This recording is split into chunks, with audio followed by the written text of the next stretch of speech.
사랑해주신 감사합니다. 부족한 거 불러주셔서 또한 주님의 말씀을 대언할 수 있도록 성령께서 인도하심을 감사드립니다. 아버지, 저 부족하고 너무 연약하오니 성령께서 간섭하시고 주장하셔서 성령께서 또 철저하게 후원하여 주셔서 이 교회에 필요한 말씀으로 주님이 기뻐하시고 원하시는 교회로 성장하는데 부족함이 없는 말씀으로 성령께서 주장하시고 간섭하여 주시옵소서. 듣는 무리들의 귀가 복되고 마음 문이 열리게 하셔서 말씀을 마음에 받아 능력 있는 신앙생활하고 또 주님께 더욱더 능력 있게 사용되는 모든 성도들로 변화되는 시간 되게 도와 주시옵소서. 성령께서 간섭하여 주시길 간절히 원하오며 예수님의 이름으로 기도드렸습니다. 부족한 자 불러주셔서 감사합니다.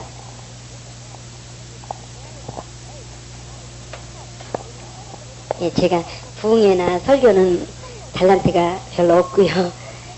저는 세미나를 많이 다니거든요. 그래서 좀 이렇게 단위에서 설교하는 건 좀 익숙하지가 않아요. 여러분이 좀 어색하더라도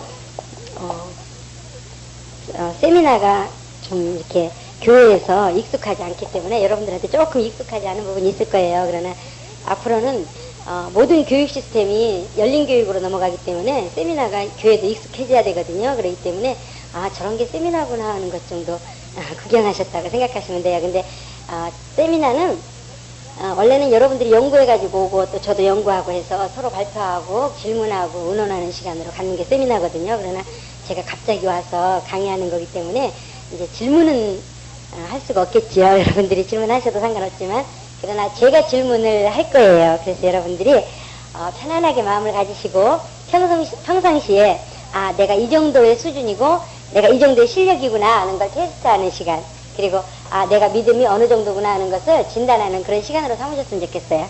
예, 오늘 읽은 말씀 에베소서 4장 11절부터 16절까지 말씀 읽었는데 제가 이제 4, 5주에 걸쳐서 신앙생활과 또 교회생활과 직분론에 대해서 강의를 나가거든요. 근데 오늘은 헌신예배이기 때문에 신앙생활에 대해서만 잠깐 다루기로 하겠어요. 이렇게 많은 교회들을 돌아보면 대부분 많은 사람들이 열심히 신앙생활을 해요. 그리고 신앙생활을 하면서 또 많은 사람들에게 전도를 합니다. 그런데 실질적으로 우리가 그런 모든 많은 사람들을 만나다 보면 뭐가 아쉬운 게 있는데 그게 뭐냐면요. 정리되지 않고 누구에게 설명하기 힘든 그런 부분들을 많이 가지고 있다는 거예요. 너무나 많이 생각 외로. 그래서 구원이 뭡니까 하고 물어보면 오히려 집사님들이 되셔서 권사님 오래되신 분들도 그걸 설명하자면 하루가 걸리는 분도 있어요. 구원이 뭔지 몰라서. 또 신앙생활이 뭡니까 하고 물어보면 신앙생활을 대답하는데 굉장히 더듬거리는, 평상시에는 굉장히 말씀 잘하시는 분들인데 이렇게 대답하기 힘들어하는 분들이 계시는 경우를 많이 봅니다. 우리가 아는 거하고 듣는 거하고 또 그것을 우리가 남에게 전할 수 있는 거하고는 또 차이가 있거든요. 그런데 예전에는 우리가 기존 신앙생활하는 것은 그냥 무조건 믿으면 됐어요. 그쵸? 그냥 예수 믿는 게 뭐예요? 무조건 믿어. 그럼 신앙생활이 뭐예요? 교회 와, 그냥 교회만 다녀. 그러면 신앙생활 어떻게 믿는 거예요? 무조건 믿어. 그럼 됐어요. 그쵸? 그러나 요즘은 그렇지 않아요. 제가 너무 마음 아픈 것은 각 교회마다 가보면 젊은 사람들이 없어요. 그래도 여기는 살아있는 교회고 또 힘이 있는 교회라 젊은 분이 많이 있다는 데 대해서 감사드리는데요. 어떤 분이 제 세미나를 따라가서 운전하고 가셔가지고 앉아 계시고 이제 끝나고 나서 그런 얘기를 했어요. 이분이 좀 세신자라 주책이라 분위기 파악을 못했어요. 그래가지고 목사님한테, 목사님 저희 사모님 교육은요 젊은 청년들이나 학생들이 들으면 더 좋아요. 그러니까 청년들하고 학생들도 참석하라고 해주세요. 그렇게 말씀을 드리더라고요. 저는 벌써 딱 보니까 학생도 없고 청년도 없는 교회구나 이런 걸 알았거든요. 교인은 한 6, 70명 되는데 전부 다 할머니들이고 아줌마들이고 이렇게 연세가 많으신 분들밖에 안 계시더라고요. 장로교회인데 경기도 광주에 있는데요.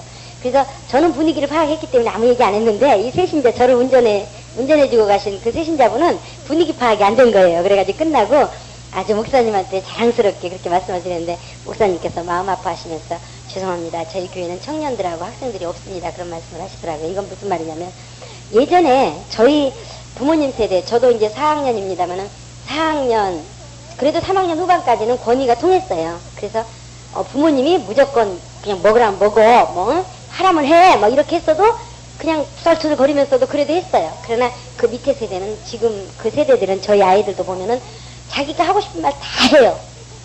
부모님께 순종하는 게 얼마나 힘들다는 걸 그 아이들을 보면서 압니다. 근데 저희 아이들은 그래도 순한 편이에요. 다른 아이들 보면 더 심해요. 물론 저희 아이를 자랑하는 게 아니라 이제 세대가 그렇게 흘러가고 있다는 거죠. 그럼 교회도 마찬가지죠. 무조건 믿어, 무조건 와서 앉아있어, 무조건 들어, 이렇게 하는 세대는 통하지 않아요. 이제는 구체적으로 알고 우리가 정확하게 알고 뭔가 본 바요 만진 바요 우리가 그들에게 입에 넣어줄 수 있는 정도의 확신이 있지 않으면 그들을 이끌 수가 없다는 겁니다. 그래서 여러분들이 이제 목사님을 통해서 교육하는 모든 교육들을 열심히 들으시고 또 열심히 나름대로 정리하시고 나름대로 가르칠 수 있는 자세를 갖추셔야지만 앞으로 장기적으로 주님께서 쓰시는 영적 지도자가 되실 줄로 압니다. 예, 그런 의미에서 이 세미나라는 게 굉장히 좀 좋은 거예요. 어색하시겠지만 이 마이크가 조금 이렇게 울리지 않아요? 제가 잘못 듣나요? 뭐 여러분 들으시기 편하시면 됩니다. 제가 상관없으니까. 자, 우리 신앙생활. 여러분 신앙생활이 뭐예요? 자, 이제 질문 공세로 들어갑니다. 저는 절대로 답이 틀린 답이 없어요. 무엇을 말씀하셔도 다 맞습니다. 그러니까 걱정하지 마시고 편안하게 말씀하셔요. 제가 예전에 고등학교 때인가 중학교 때 선생님이 너무 무서웠어요. 영어 선생님이. 그래가지고 이렇게 영어를 단어를 시키는데 막 이렇게 그 다음 이렇게 시키는데 분명히 외웠던 단어인데도 잊어버려가지고 이러고 서 있었어요. 그랬더니 선생님께서 문이라는 거 있잖아요. 우리 이렇게 그 큰 문이 뭐냐고 단어 스페링을 내라 그러는데 갑자기 생각이 안 나는 거예요. 분명히 외워왔는데 선생님께서 저는 이제 공부하던 학생이라는 걸 아셨기 때문에 쥐 그래가지고 이렇게 시작을 하라 그러시더라고요. 근데도 앞이 캄캄해가지고 아무것도 생각이 안 나는 거예요. 근데 이제 그 게이트라는 그 단어였는데 제가 평생 아마 무덤이 들어갈 때까지 그거 못 잊어먹을 거예요. 왜? 충분히 망신을 당했으니까. 여러분도 마찬가지예요. 이렇게 답을 말하다가 틀렸건 답을 했건 간에 근데 답을 한 것보다는 오히려 틀린 게 아마 평생 잊어버리지 않으실 걸로 합니다. 그러니까 자신있게 틀리셔도 큰 소리로 자신있게 틀리시면 여러분이 아주 좋은 시간 가지실 거예요. 그래서 절대 혼내키는 사람이 아니거든요. 보세요. 얼마나 유하게 생겼는지. 신앙생활이 뭔가 우리 한번 답해보고 넘어갈까요? 신앙생활이 뭐라고 생각해요? 신앙생활이 뭐라고 생각해요? 우리 선생님들도 많이 계시죠? 선생님들 학생들한테 가르칠 때 학생들이 대답 안 하면 어때요? 안 가르치고 싶죠? 지금 심정이 그래요? 여러분 자신있게 대답해보세요. 어떤 사람은 어느 교회 갔더니 신앙생활이 뭐예요? 그랬더니 아이고 힘든 거예요. 그렇게 얘기하더라고요. 맞아요. 틀린 거 아니에요. 여러분 신앙생활 하기 쉬워요? 세신자 많으세요? 여기 세신자들 많으세요? 목사님. 네, 그러면 자신있게, 이제 담대하게 말씀 좀 가겠습니다. 신앙생활 엄격하게 따지면 어려운 거예요. 힘들어요. 신앙생활이 쉽지 않아요. 그쵸? 예수 그리스도를 영접하는 것이 쉽지만 그 신앙생활을 유지한다는 건 쉽지 않습니다. 그런데 신앙생활이 뭐냐? 물론 어렵습니다. 힘듭니다. 그것도 신앙생활의 답이에요. 열린교육이라는 건 틀린 답이 없어요. 모든 것이 다 답이거든요. 그렇기 때문에 이 세미나도 마찬가지로 열린교육식으로 하기 때문에 답이 틀린 답이 없어요. 그러니까 자신있게 말씀하시면 돼요. 신앙생활을 뭐라고 생각하십니까? 이게 먼저 나와야지만 그 다음에 출발하는데 더 진도가 안 나가면 안 되겠죠? 그냥 생각하신 대로 평상시에 저 신앙생활 합니다 하고 얘기하잖아요. 그게 뭐예요? 뭐를 보고 신앙생활 한다 그래요? 너무 제가 그냥 첫 시간부터 너무 그냥 수준 높게 나갑니까? 신앙생활이라는 것은 하나님을 제가 시간이 짧으니까 그냥 하겠습니다. 하나님을 섬기며 사는 삶이에요. 언제까지? 영생에 들어가기까지. 그쵸? 우리는 반드시 여기서 목표가 나오고 우리 신앙생활에 우리가 어떻게 해야 되는 기준이 나옵니다. 신앙생활이 뭡니까? 영생에 들어가기 위해서 하나님을 섬기며 사는 삶입니다. 이렇게 말할 수 있어요. 일단 신앙생활이 여러 가지 의미가 있어요. 물론 이렇게만 말하는 게 이게 정답이냐? 물론 이 정답도 있지만 또 자기를 부인하고 자기 십자가를 지는 것이 신앙생활입니다. 또 성경 보고 기도하고 또 전도하고 봉사하는 것이 신앙생활입니다. 이런 모든 것들 여러 가지 답이 있어요. 그러나 제가 지금 말씀드리고자 하는 것은 이 차원에서 말씀드리려고 합니다. 자, 영생에 들어갈까지 하나님을 섬기는 삶이 신앙생활이에요. 근데 그 신앙생활이 하나님을 섬기며 사는 삶인데 그 삶이 제한이 있어요. 어느 지역에서는 신앙생활을 할 수 있고, 그러니까 다른 말로 말하면 교회에서만 하는 것이 신앙생활입니까? 아니죠. 신앙생활이라는 건 나의 삶의 모든 것을 나의 삶의 모든 것이 신앙생활이 돼야 돼요. 그러나 요즘 착각하고 있는 사람들 자칫 잘못하면 신앙생활은 교회에 와서만 하는 걸로 알고 또 성경 보고 기도하는 생활만이 신앙생활인 줄 알아요. 그렇지 않아요. 신앙생활이라는 것은 나의 삶의 24시간 모든 삶에 하나님을 섬기며 사는 삶, 밑바탕, 나의 삶의 모든 기준의 삶이 신앙생활이 돼야 돼요. 밑바탕이. 학교 생활도 신앙생활의 밑바탕 위에 세워져야 되는 거고 또 직장 생활도 신앙생활의 기준이 돼서 그 밑바탕 위에 직장 생활이 세워져야 되는 거, 학교 생활 모든 삶이 신앙생활의 밑바탕이 돼야 됩니다. 그러나 사람들이 자칫 젊은 사람은 신앙생활 따로 있고 교회생활 따로 있고 또 학교생활 따로 있고 뭐 직장생활 따로 있다 이렇게 생각을 해요. 그러다 보니까 신앙생활이라는 그것이 이질화가 생기고 또 두 가지 그 이유 뭐 이렇게 분리가 돼버리는 듯한 느낌. 그러면 거기서 갈등이 오는 것들이 많이 있죠. 그러나 우리 신앙생활은 나의 삶의 모든 것입니다. 아멘입니까? 네, 그래요. 근데 제가 재밌는 얘기 하나 할게요. 여러분 다 이렇게 아는 얘기입니다만은 요즘 세태가 그래요. 제가 지나보니까 엄마가 이제 생선을 잘 이렇게 손질을 했어요. 그래가지고 그 손질한 생선을 잘 이렇게 소금을 뿌려가지고 밖에다 널어놓으면서 엄마가 그랬어요. 아이에게, 아이야, 나 시장 갔다 올 동안 이 생선을 고양이가 먹나 안 먹나 잘 보렴. 그렇게 하고 가셨어요. 그러니까 이 아이는 다녀오세요. 그러고 이제 엄마가 시장을 갑니다. 시장을 가서 이제 엄마가 열심히 시장을 보고 아이는 열심히 고양이가 생선을 먹나 안 먹나 지켜보고 있습니다. 근데 이제 그 아이에게 친구가 와서 그래요. 나랑 구슬치기 하러 갈래? 내가 구슬을 많이 줄게. 그러니까 이 아이는 구슬을 치기를 굉장히 좋아해요. 그러니까 가고 싶은 마음이 있었어요. 그렇지만 엄마가 고양이가 생선을 먹나 안 먹나 보라고 하셨기 때문에 순종하는 마음으로 안 갑니다. 아니야, 다음에 놀게. 엄마가 이거 고양이가 생선 먹나 안 먹나 보라 그러셨거든. 그러니까 안 돼, 다음에 볼게 그랬어요. 그리고 이제 또 좀 시간이 지나니까 친구가 빵 사준다고 빵 먹으러 가자고 합니다. 이 아이는 빵을 좋아해요. 근데 그래도 가고 싶었지만 엄마가 그 생선 고양이가 먹나 안 먹나 보라고 했기 때문에 그거 지켜보기 위해서 안 갑니다. 그리고 너 혼자 갔다 와. 다음에 먹을게. 그러고 이제 아이가 지켜보고 있습니다. 열심히 고양이가 생선 먹나 안 먹나 잘 보고 있어요. 엄마가 시장에 딱 돌아갔어요. 그래서 시장에 딱 돌아와서 아이의 모습을 보니까 아이가 열심히 고양이가 생선을 먹나 안 먹나 잘 보고 있어요. 근데 고양이는 생선을 열심히 먹고 있습니다. 그러면 그 엄마가 그 아이를 어떻게 대할까요? 여러분은 인자하고 온유하셔서 얘야 너 잠자니? 뭐하니? 그러실지 모르지만 저는 성격이 그때가지고 뒤통수를 한대 그냥 딱 치면서 야 너 고양이가 생선 먹나 안 먹나 보라 그랬더니 뭐하는 거야? 그럴 것 같아요. 저는 그럴 거예요 아마. 근데 이 아이가 그러면 어떻겠어요?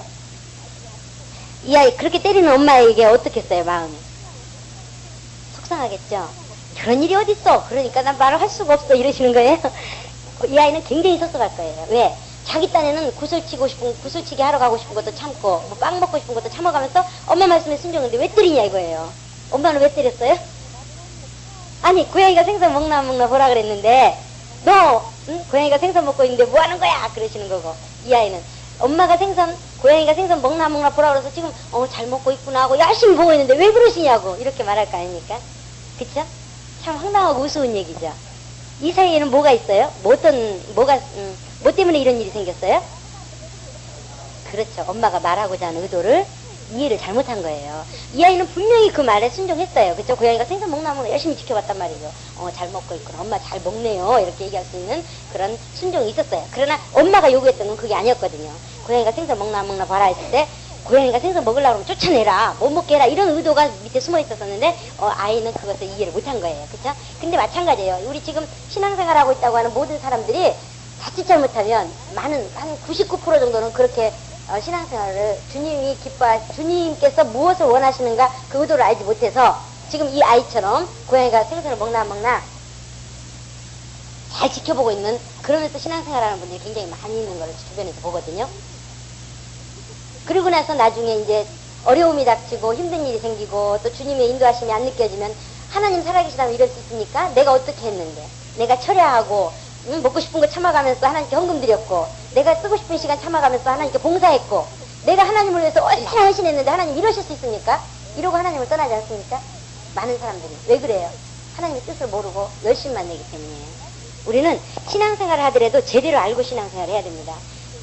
요한복음 17장 3절에 보면 영생은 유일하신 참 하나님과 그 보내신 자 예수 그리스도를 아는 것이라 그랬어요. 그쵸? 우리가 알아야 돼요. 모르고 신앙생활해서는 안 돼요. 이제는 알고 내가 한 사람을 전도하고 한 사람을 이끌더라도 내가 아는 것을 확실하게 전해주는 거하고 나도 모르는데 그냥 와봐 좋아 이러는 거하고는 벌써 힘이 틀려요. 그렇기 때문에 우리는 신앙생활을 하더라도 제대로 알고 신앙생활하는 여러분 되시기 바랍니다. 자, 우리가 신앙생활 한다고 하면 신앙생활 한다고 하면 처음 작업이 뭐죠? 신앙생활을 하려고 하는 첫 작업. 예? 그렇죠. 예수를 영접하는 거죠. 예수를 영접한다는 말은 무슨 말이에요? 예수 믿는 거죠. 믿는 게 뭡니까? 여러분 다 알고 계신 건데도 대답하기가 힘들죠? 그쵸? 만약에 예수 안 믿는 사람이 예수 믿으라고? 그래, 예수 믿어? 예수 믿는 게 뭐야? 하고 물어보면 뭐라고 말할 거예요? 그거 애매하죠? 그쵸? 예수 믿는 게 뭐야? 그럼 뭐라고 말할 거예요? 저 막 처음에 그랬어요. 남한테 얘기하기 전에 내가 예수 믿는 게 뭐야? 예수 믿는다는 것은 뭘 말하는 거야? 이렇게 의문이 되기 시작하니까 남한테 얘기할 수가 없는 거예요. 나 예수 믿어. 물론 저도 예수 믿어요. 믿는데도 예수 믿는 게 뭐야? 예수 믿으라고 그러면 그게 무슨 뜻이야? 추상적이잖아요. 굉장히 추상적이에요. 예수 믿으라는 말은. 그쵸? 예수 믿으란 말이 무슨 말이야? 이렇게 물어보면 뭐라고 그럴 거예요? 예. 예, 맞습니다. 예, 또 달리 생각하시는 분 계세요? 저한테는 답이 틀린 답이 없다 그랬어요. 예, 맞습니다. 예, 또. 예, 우리 청년은 왜 그냥 대답하기가 쏙 들어가요? 자, 예수님이 언제뿐이에요? 언제 계셨던 분이에요? 2000년 전에 유대 땅에 나셨다가 사신 분이죠?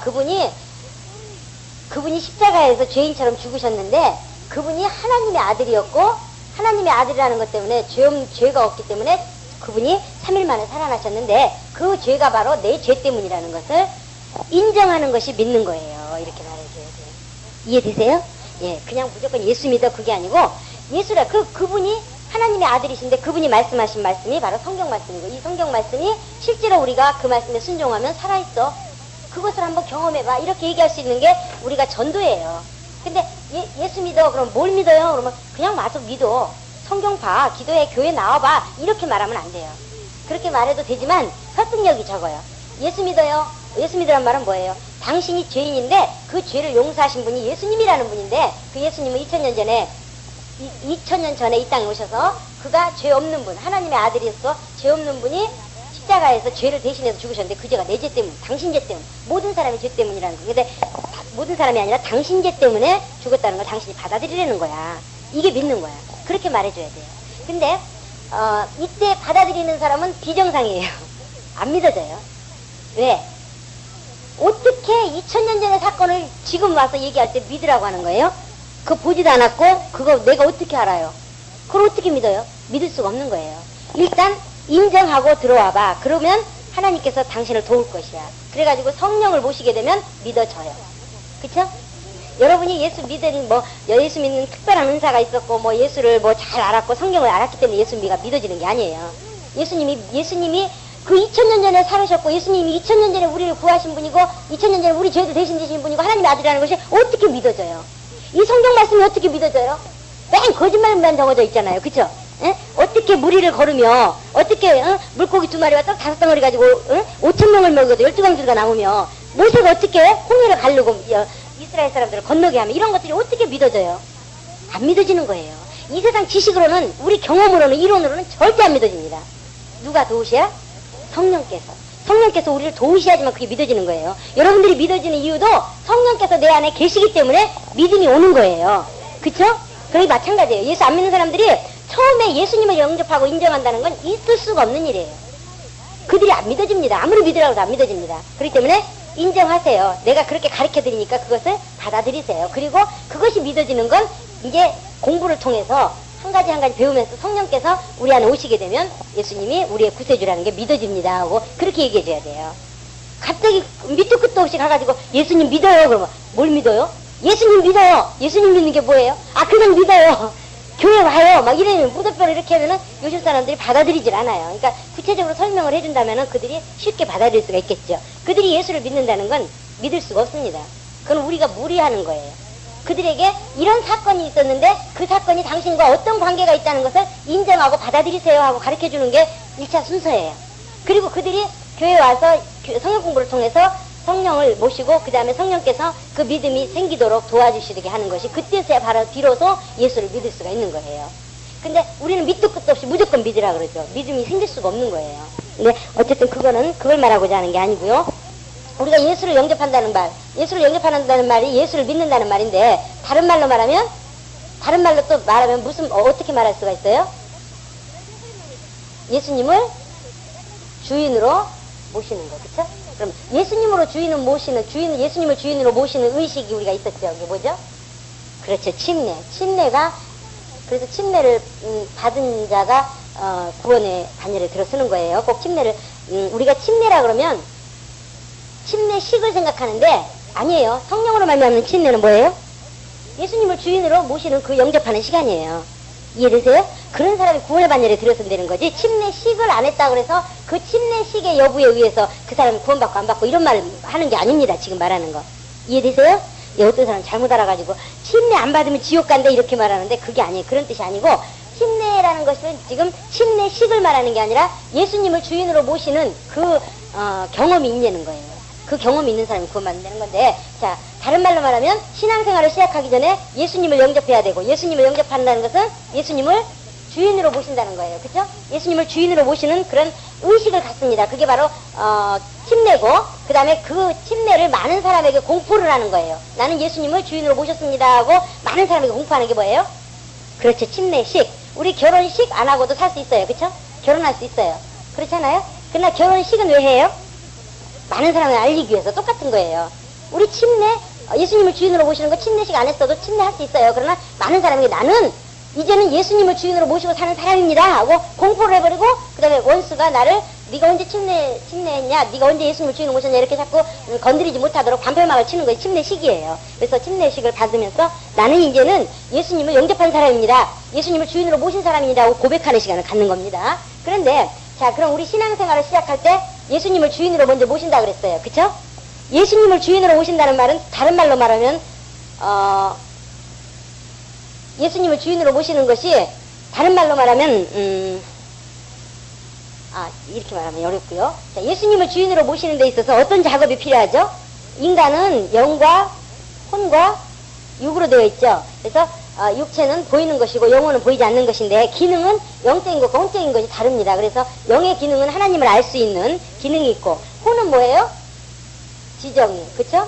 지식과 감정과 의지를 가질 수 있죠. 그렇죠? 근데 여기서 예수님을 주인으로 모시는 행위는 의지에 달려 있습니다. 그쵸? 의지에 달려 있어요. 그래서 그 의지가, 예수님을 주인으로 모신다는 말은 다른 말로 말하면 내가 의지에, 의지는 의지, 그게 뭐예요? 내가 주인이었다는 소리예요.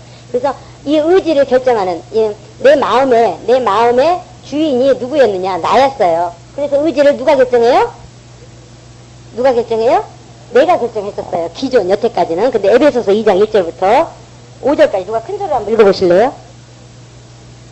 에베소서 5장 1절부터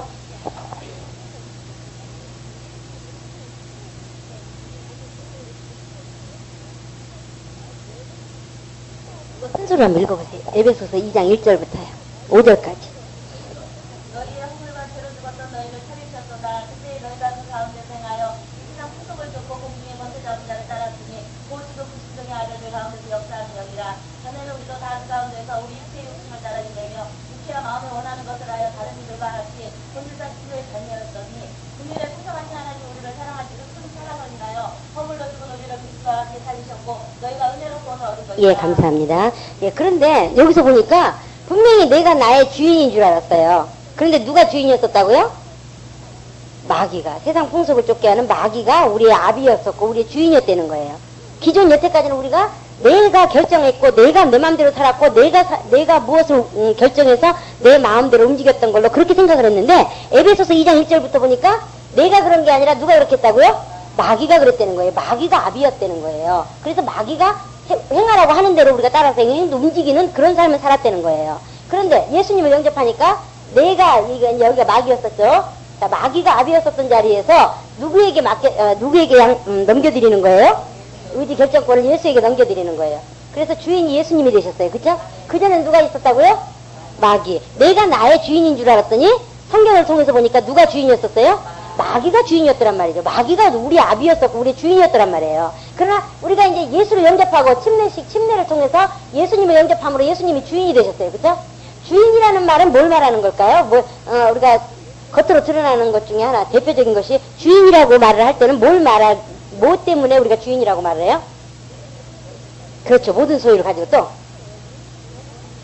예, 결정권을 가지고 또 뭐죠? 다 맞아요. 맞는데, 명령하실 수 있는 분. 그쵸? 명령하실 수 있는 분. 그 명령하실 수 있는 분이 주인이거든요. 자, 그래서 우리는 예수님을 주인으로 모셨기 때문에 이제는 명령을 받아서 움직이는 자예요. 그전까지는 내 맘대로 살았어요. 그쵸? 근데 내 맘대로 산 줄 알았더니 마귀가 명령한 대로 살았더라고요. 근데 어쨌든 예수님을 주인으로 모시고 난 다음부터는 주인께 명령을 받아서 그 명령에 의해서 움직이는 자예요. 그런데 우리가 신앙생활 한다고 하면서 순간순간마다 우리를 한번 자신을 돌아보면 내가 주인이 아직도 내가 주인이 되어 있고 그 다음에 예수님은 뭐예요? 요술램프 닦으면서 나라 해가지고 주인님 부르셨으니까 하면 뭐 해라 하고 하는 것처럼 그 방법만 바뀌었을 뿐이지 똑같아요. 막 내 맘대로 내 멋대로 살다가 급한 일이 생겼어요. 그럼 어떻게 해요? 예수님 도와주세요! 그러면 예수님께서 뿅 타고 나오셔가지고 도와주시고. 이게 뭐예요? 이건 신앙생활이 아니에요. 이건 어떤 생활이냐? 종교생활입니다. 종교생활. 예수 믿는 건 신앙생활이지 종교생활이 아니에요. 종교생활은 부처나 이런 어떤 그런 다른 그런 저기 가서 그 사람들은 자기네 멋대로 살아요. 그러다가 아쉬우면 어떻게 해요? 절에 가서 비옵나니 비옵나니 해가면서 뭐 하지 않습니까? 그쵸? 그게 종교생활이에요. 근데 우리도 우리 신앙생활도 자칫 잘못하면 종교생활로 흘러버릴 수가 있어요.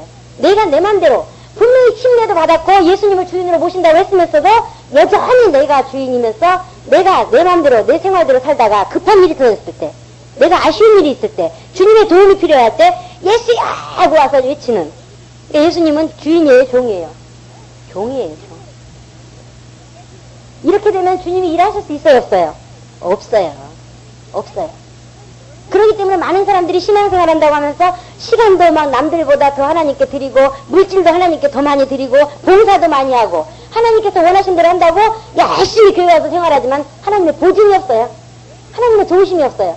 어려운 환경이 왔을 때 하나님께 도우시는 그 도움을 경험할 수가 없어요. 그러니까 그때는 어떻게 해요? 하나님 살아계시다면 내가 어떻게 했는데 TV에서 왕건을 해도 그것도 보지 않고 말해 주님 앞에 와서 예배 드렸는데 예? 내가 무엇도 다 포기하고 나서 주님 앞에 나왔는데 내가 먹고 싶은 거 참아가면서 주님 앞에 헌금 드렸는데 헌신 예배 드렸는데 어떻게 이러실 수가 있습니까? 이거 원망 나오겠어요? 안 나오겠어요? 나와요. 그러나 그 누구 잘못이었다고요? 내 잘못이에요. 하나님이 어떤 분이라는 거 알지 못하는 내 잘못이었어요. 예수님은 우리 포도주 사건 있잖아요. 물이 변화해 뭐가 됐어요?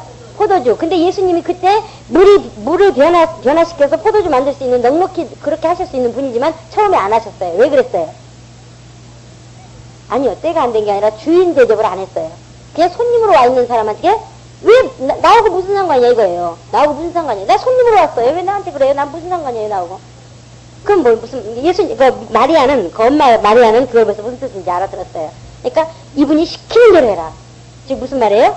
이분을 주인 대접해줘라. 그러면 예수께서 일하실 것이다. 그러니까 실제로 그렇게 해드리니까 하셨어요? 안 하셨어요? 하셨어요. 우리의 삶에서 우리의 주인이 되시도록 예수님이 우리의 주인이 되시도록 하면 우리의 삶을 성령께서 이끌어 가셔요. 우리의 삶을 하나님께서 주관하셔요. 그래서 많은 이적과 경험과 전지전능 같은 하나님의 살아계심을 우리가 날마다 경험하도록 하셔요.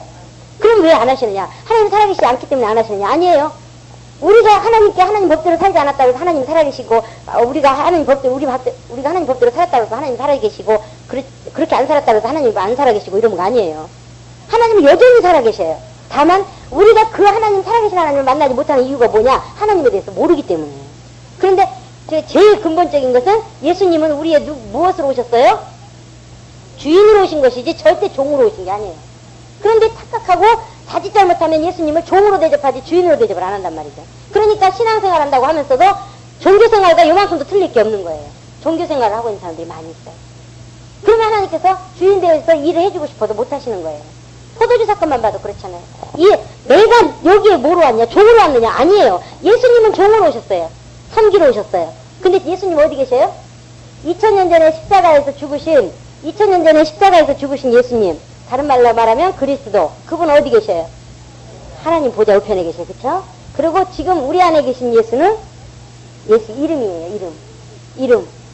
그러니까 성령께서 그 이름을 가지고 오신 것이지 그리스도께서 우리 안에 계신 게 아니에요. 이해되십니까?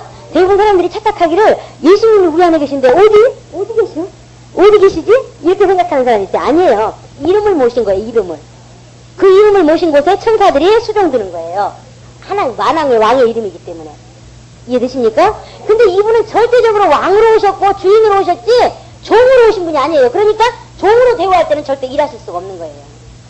근데 사람들이 종으로 대우하면서도 나 좀 살려주세요, 나 좀 도와주세요, 하나님 나의 왜 살아계신 걸 안 보여주세요, 이렇게 말하면서 매달리니 아무리 헌금을 한들, 아무리 헌신을 한들, 아무리 봉사를 한들, 아무리 무엇을 한들 하나님께서 끄떡이나 하시겠냐고요. 그러니까 우리는 예수 믿는다고 하면서도 하나님의 뜻을 잘 모르고 지금 어린아이가 고양이가 생선을 먹나 안 먹나 본다 그러면서 열심히 지켜보고 있는 것과 똑같이 하다가 얻어 터지면 원망하는 그런 신앙생활을 하고 있는 사람들이 많이 있어요. 그래서 이 시간에 혹시라도 안 그러신 분이 더 많을 거라고 생각합니다만 혹시라도 이런 분 계신다면 이 시간 이후의 시간에 신앙생활을 다시 정정해서 신앙생활 하시기 바랍니다. 자, 그 다음에 우리가 신앙생활에서 여태까지 주인이 누구였었다고 예수 믿기 전까지요? 마귀, 그쵸? 우리 참 체질이라는 게 참 무서운 거예요. 왼손으로 밥 먹어버릇한 사람들은 오른손 쪽으로 밥 먹는 거 바꾸라고 그러면 바꾸기 쉽지 않습니다. 얻어 터져가지고 아무리 때려도 그게 바뀌기가 힘들어요. 그게 뭐냐면 체질이라는 거거든요. 앉아있는 거 좋아하는 사람이, 앉아있는 걸 오랫동안 했던 사람은 서 있으라고 힘들어해요. 그러나 또 서 있는 것이 체질화된 사람은 앉아있으라고 하면 힘들어 하거든요. 그게 체질이거든요. 자, 예수 믿어서 마귀가 주인이 되어 있어요. 주인이 마귀가 되어 있는데, 예수님을 주인으로 바꿨어요. 근데, 마귀가 주인 되었을 때 신앙생활이 마귀가 주인 되었을 때 생활했던 그 생활이 긴 사람들은 이 삶이, 예를 들어서 50살에 예수를 믿었다. 그럼 50살에 예수를 주인으로 모셨기 때문에 50년 동안은 누가 주인으로 단 거예요? 마귀가 주인으로 됐어요. 그러니까 이 사람은 50년이 지나야지만 예수님이 주인이라는 것이 편해요. 무슨 말인지 이해되세요?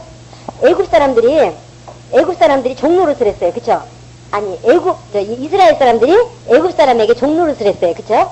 그래서 애굽에서 빠져나온 시간 얼마나 걸렸어요? 그렇죠. 3일이라고 봐요, 우리가. 홍해를 건너서 3일이라고 봅니다. 자, 가나안 땅에, 광야 생활로 쳐보세요. 광야 생활은 얼마나 했어요? 40년. 왜 그랬을까요? 광야 생활 40년을 주님이 지키신 것은 여기서 종노릇하던 그 종으로 때가 찢어들은 종으로 그 애굽의 종이다 하는 그 체질이 돼 있는 것을 바꾸려는 거예요. 그리고 너희 주인은 누구라고요? 너희 주인은 하나님이라는 것을 그것을 경험하려는 거예요. 그래서 40년 동안 메추라기와 만나를 먹이시고 또 옷이 낡지 않고 40년 동안 넉넉히 먹이시는 반석에서 물을 쳐서 먹이시는 그 하나님을 경험케 하신 거예요. 그래서 이 사람들이 처음에 나왔을 때 뭐라 그랬어요? 내가 애굽에 있었으면 배부를 텐데, 애굽에 있었으면 고기 먹을 텐데, 애굽에 있었으면, 이런 소리 많이 있죠. 마찬가지로 우리 신앙생활도 마귀 밑에 살던 삶에서 예수를 주인으로 모시는 삶은 순간 5분도 안 걸릴 수도 있어요. 그쵸? 예수님이 나의 주인이시라고? 그럼 난 주인으로 모시지? 예수님을 영접합니다. 내 안에 주인으로 오셔서 나의 삶을 주관해 주세요. 간섭해 주세요. 딱 5분이면 끝날 수 있어요. 그러나 실제로 예수님이 나의 주인이라는 그 삶의 주인, 모든 삶이 그렇게 체질로 바뀌는 데는 하루아침에 되는 게 아니에요. 그쵸? 여러분, 그쵸?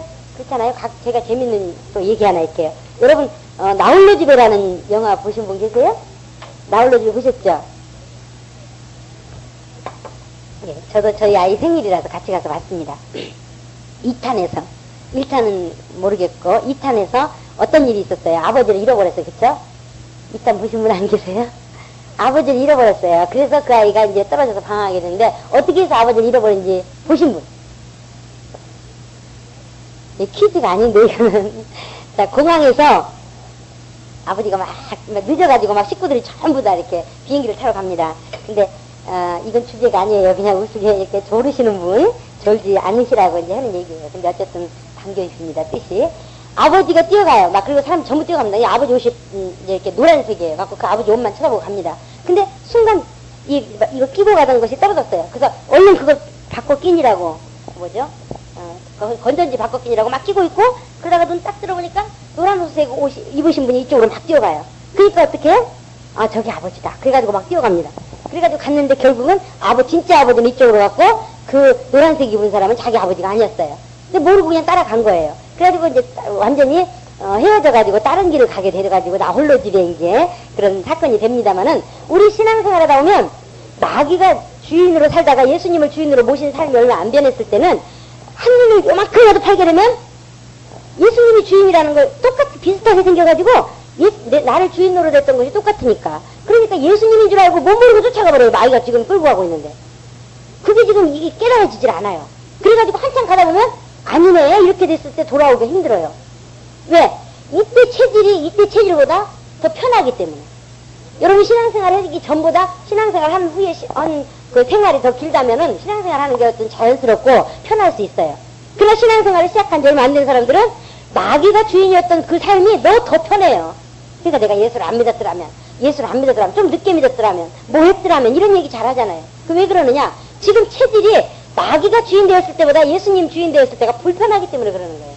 그러나 이 신앙생활이 오래되면 될수록 그 다음에 예수님이 주인인 것이 더 자연스럽고 마귀가 나에게 주인이라는 것이 똑같이 서 있을 때 저건 내 주인 아니야 이렇게 딱 구별이 될 수 있어요. 그러나 처음에 예수 믿었을 때는 마귀가 내 주인인지 예수님이 내 주인인지 몰라요. 그냥 똑같이 노란색 입고 있으니까 여기도 있고 저기도 있네 저 사람일 수도 있어 하고 쫓아갈 수도 있단 말이에요. 그러다 보니까 그래도 모이기에 힘쓰고 성경을 꾸준히 보고 기도를 꾸준히 하는 사람들은 내가 잘못 알았구나. 이 마귀가 주인인 줄 알았더니 그게 아니고 예수님이 주인이었구나 하고 딱 빨리빨리 돌이킬 수가 있는데 그 생활이 벗어나버린 사람은 정말 구분할 수 있는 점이 없는 거예요. 구분할 수 있는 기준이 없어요.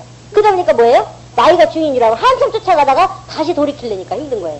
그래서 우리는 신앙생활을 그냥 예수님만 영접하고 그냥 무조건 가는 것이 그런 게 아니라 예수님을 영접했으면 그 다음부터 예수님이 주인이고 예수님이 주인이라는 말은 다른 말로 천국 시민이라는 소리예요. 우리가 하나님의 자녀라는 소리예요. 그쵸? 예수님이 주인이라는 말은 예수님이 주인 되시는 천국에 갈 수 있는 시민권을 얻는 것인데 그것은 무슨 말이냐면 영접하는 자, 그 이름을 믿는 자들에게는 하나님의 자녀가 되는 권세를 주셨어요. 그러면 우리가 아까 말씀드린 것처럼 애굽에서는 종노릇을 했어요. 여기 광야 생활은 선택받은 백성이에요. 하나님의 선택받은 백성. 그 백성으로서의 자세가 나와야 되는데 맨날 종의 체질이 있어가지고 종의 그런 특성과 그런 자세만 나와요. 주님이 안 기뻐하시는 거예요. 그래서 여기서 훈련을 40년 시켰거든요. 여러분 삶도 예수를 영접하고 예수를 구주로 받아들인 그 다음부터 여러분이 영생에 들어가서 하늘나라의 시민권, 즉 하나님의 자녀가 되는 그런 삶을 사는 그런 자세가 나올 때까지 여러분이 훈련이 되는 거예요. 그게 신앙생활이에요. 이해되십니까? 자, 히브리서 5장 8절부터 10절까지 누가 한번 큰 소리 읽어보세요. 히브리서 5장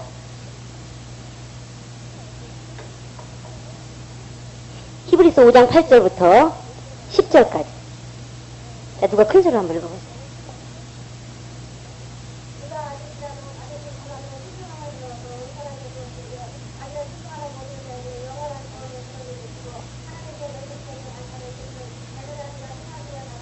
예, 여기 보면 이 말씀 무슨 말씀이냐면 여기 그가 아들이시라도 예수님께서는 하나님의 아들이시라도 받으신 고난으로 순종함을 배워서 온전하게 되었은즉 자기를 순종하는 모든 자들에게 영원한 구원의 근원이 되시고 그랬어요. 즉 무슨 말이냐, 구원을 받는 모든 자들은 예수님이 가신 길을 따라와야지 구원의 반열에 들어설 수 있다는 거예요. 예수님께서 내가 곧 길이요 진리요 생명이니 그랬죠. 예수님이 가신 길 이외에는 다른 길이 없어요. 예수님이 가신 길만이 우리가 갈 수 있는 길입니다. 그래서 그 길인데 그 길은 어떤 길이냐 보니까 그가 아들이시라도 받으신 고난으로 순종함을 배워서 온전하게 되었다는 거예요. 영생에 들어가려면 좁은 문은 좁고 협착하여 아주 좁은 문이라 그냥 거저 들어가는 게 아니에요. 아주 좁은 문이라 그 좁은 문을 들어가는데 어떤 자만 들어가느냐, 온전한 자만 들어간다는 거예요. 온전케 되는 자만. 예수님은 온전케 되어서 순종인데 온전케 되는 것이 결국은 뭐라고요? 여기 보니까 순종함을 배워야지만 온전케 된다는 거예요. 순종함을 배워야지만. 순종함을 배울 때만이 비로소 온전케 되는데 이 순종함을 배울 때는 무엇이 따른다고요? 반드시? 그렇죠. 고난이 따른다는 거예요. 고난이. 그러니까 신앙생활 제가 막 처음에 이거 신앙생활이 뭡니까 하고 물어봤을 때 뭐라 그랬어요? 예, 그거는 정답이고요. 또 곁답도 하나 있었죠. 힘든 겁니다. 그쵸? 힘든 겁니다. 신앙생활이 힘든 이유가 뭐냐? 고난이 따른. 고난을 통해서 뭘 배운다고요? 순종을 배워요. 순종을 어떤 상황에서도 순종하는 훈련이 된 사람은 온전케 된 사람이에요. 이 온전케 된 사람만이 좁은 문으로 넉넉히 들어갈 수가 있어요. 이해되십니까? 영생에 들어가는 건 여러분 구원받는 문은 널려 있어요. 엄청 넓게 널려 있어요. 그러나 그 구원받은 구원의 표를 가지고 영생에 들어가기까지 가는 데 있어서 영생에 들어가는 문은 조그만해요. 그래가지고 찾는 이가 적대는 거예요. 그래서 예수 믿어서 막 처음에는 누구나 다 달려가요. 그쵸? 예수 믿어서 막 처음에는 누구나 다 같이 갑니다. 가는데 중간에 왜 떨어져요? 힘드니까. 힘드니까. 고난이 자꾸 오니까. 그러니까 중간에 그만두는 거예요. 그러나 우리는 반드시 예수 믿는 데는 고난을 통해서 뭘 배운다고요? 순종함을 배워서 온전케 되어가지고 좁은 문인 영생에 들어가는 거예요. 좁은 문을 통해서. 이것이 바로 신앙생활입니다. 신앙생활을 기도해서 응답받고 성경 보고 전도하고 봉사하고 또 내가 하나님께 많은 걸 드리고 이게 신앙생활. 물론 신앙생활의 중에 신앙생활의 방법이에요. 방법. 그러나 목적은 뭐냐? 영생에 들어가는 거예요. 어떻게든 영생에 들어가야 되는 거예요. 근데 영생에 들어가는 자는 어떤 자만 들어간다고요? 온전케 되는 자만. 온전케 돼야 되는데 그 온전케 되는 작업이 없이는 영생에 들어갈 수가 없다는 거예요. 그렇기 때문에 신앙생활을 통해서 주님이 뭐 하시느냐? 여러분이 성경을 보면서 아 하나님 살아계시구나 이런 걸 경험해야지만 영생에까지 넉넉히 갈 수 있지 않습니까? 하나님 살아계신 걸 경험 못하는데 어떻게 영생에 들어가요? 어떻게 영생에까지 가요? 못 가요. 못 가는 거예요. 하나님 살아계신 걸 날마다 경험해야 돼요. 하나님 나와 함께 하시고 나에게 응답하시는 거를 경험해야지만 갑니다. 그렇기 때문에 성경을 부지런히 봐야 돼요. 하나님께서 어떤 약속을 하셨는가? 그 약속이 지금도 이루어지고 있는가? 그 약속이 나와 상관이 있는가 없는가? 이걸 경험해야지만 영생에까지 갈 수 있지 않습니까? 그래서 성경을 봐야 되는 거고. 또 기도하지 않으면 응답 오는 거 알 수 있어요 없어요? 없지요. 우연히 됐다고 생각해요. 그러나 우리가 기도를 많이 하면 많이 할수록 하나님 살아계시면 그만큼 많이 경험할 수가 있어요. 그럴 때만이 넉넉히 영생에 들어갈 수 있는 것이지 중간에 조금만 어려움 와도 그때 내가 하나님께서 나에게 응답하신 게 우연이었나? 어쩌다 그럴 수도 있었던 건가? 이런 생각 안 들겠어요? 그런 생각 들 수밖에 없는 거예요. 그렇기 때문에 그런 생각을 이길 수 있는 것이 뭐냐? 끊임없는 기도의 응답을 우리가 경험해야 됩니다. 기도 한 번 해가지고 응답되는 거 가지고 아 하나님 살아계셔. 물론 그때는 하나님 살아계시다고 말할 수 있어요. 그러나 어려움이 닥치고 힘든 일이 있고 어떤 환경에 부딪혔을 때는 정말 하나님 살아계신가? 이렇게 의심이 돼요. 왜? 원수가 시시탐탐 어떻게든지 우는 사자와 같이 삼킬 자를 찾는 그런 자세로 지금 우리를 노리고 있기 때문에. 그래서 영생에 들어가는 자는요 살고자 하는 자만 들어가는 거예요. 살고자 하는 욕심이 있는 자만. 절대적으로 살기를 싫어하는 사람은 들어갈 수가 없어요. 그래서 예수 믿다가도 자살하면 그 사람이 70년 예수 믿고 아무리 봉사하고 헌신했어도 지옥 가는 거예요. 살고자 하는 자만 부르시는 분이고 하나님은 살고자 하는 자만 부르시는 분이고 살고자 하는 자만 들어가게 하시고 살고자 하는 욕심이 있는 자만 신앙생활 할 수 있는 거예요. 여러분 다 살고 싶어서 이 자리에 나오셨죠? 예. 그래서 신앙생활이라는 건 우리가 기도 응답받기 위한 것이 신앙생활의 목표도 아니고 성경을 많이 읽는 것도 신앙생활의 목표가 아니고 전도를 많이 하는 것도 신앙생활의 목표도 아니에요. 또 뭐 봉사를 많이 하는 것이 신앙생활의 목표냐? 그렇지 않아요. 그게 아니라 이런 모든 것을 부지런히 할 때만이 넉넉히 영생에 들어가는 데 있어서 온전해지는데 우리가 다듬어지기 때문에 이런 것을 열심히 해야 되는 거지 이것이 목표가 아니에요. 자칫 잘못한 사람들이 이게 목표가 돼가지고 나는 성경을 50번 봤어 100번 봤어 그게 의의가 돼버렸어요. 그럼 영생에 못 들어가는 거예요. 100번 아니라 1000번 봤어도 나의 의의가 꺾어지지 않으면 자기를 부인하고 자기 십자가를 지고 가야 되고 아비전 또 진짜 모든 걸 부인할 때만이 들어갈 수 있는 문이 좁은 문이요 영생에 들어가는 문인데 내 의의가 있어가지고 들어갈 수 있어요 없어요? 없어요. 그래서 직분 아까 조금 전에 에베소 4장 읽었습니다만 직분을 통해서 주님이 온전케 만든다는 거예요. 직분을 통해서. 그래서 다 직분을 가져야 되거든요. 직분을 통해서 온전케 만드는데 그 직분을 감당하다 보면 뭐가 오느냐? 뭐가 와요? 고난이 와요. 그걸 통해서 뭘 배우는 거라고요? 순종을 배우는 거예요. 그러니까 직분을 여러분이 열심히 감당하고 나서 하나님 아버지 나는 아무것도 할 수가 없습니다. 정말 난 부족한 존재입니다. 내가 요만큼도 뭔가 할 수 있다고 생각했는데 하나님이 돕지 않으면 아무것도 할 수가 없는데 이렇게 고백하는 사람이 진짜 직분 감당 잘한 거예요. 나중에 직분 감당했다 해서 야 내가 50명을 전도했어. 내가 뭐 1구역을 뭐 100명 만들었어. 이건 직분 감당 잘못한 거예요. 당신이 할 수 있는 거 물론 당신이 했다고 말할 수 있지만 하나님이 돕지 않으면 아무것도 못한 거예요. 그런데 내가 했다고 하는 것은 뭐예요? 결국은 직분 감당을 통해서 자기 의의가 드러나 버린 거예요.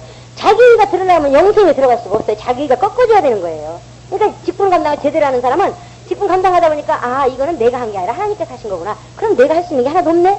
하나님 도움 없이 난 살 수가 없네? 이 고백. 그래서 지렁이 같은 자고 봐. 나는 지렁이 같은 자입니다. 하나님 돕지 않으면 어쩔 수 없는 자입니다. 하고 고백하는 그런 점점 그런 강도가 강해지면 강해질수록 넉넉히 영생에 들어갈 수 있는 자격이 되는 거고 그러한 자격은 하루아침에 이루어지는 게 아니라 고난이 올 때에 그 고난을 통해서 불평불만도 나오고 투덜투덜도 하고 하면서도 주님 앞에 무릎 꿇고 또 기도하고 또 경험하고 하면서 순종하는 훈련이 되다 보니까 순종이 체질이 돼버렸어요. 순종이 체질이 돼버렸어요. 옛날 이시조선 2조 시대 때는 여성들이 어떻게 했어요? 순종이 강압에 의해서 어려서부터 태어날 때부터 그냥 체질이 됐어요. 그래서 그냥 그게 편했어요. 저는 가끔가다 그런 생각을 해요. 아마 이시조선 때 2조 시대 때 아마 제가 태어났으면 아마 분에 못 이겨서 아마 막 성질이 제가 보통 급한 게 아니거든요. 근데 막 옳고 그른 거 따라가면서 막 싸우다가 지면 막 막 내 몸을 막 괴롭히는 그런 정도의 막 성질이 급하다 보니까 아마 이조 시대 때 제가 여자로 태어났으면 아마 활복자살도 10번을 했을 거라는 그런 생각이 들어요. 너무 성질에 못 이겨서.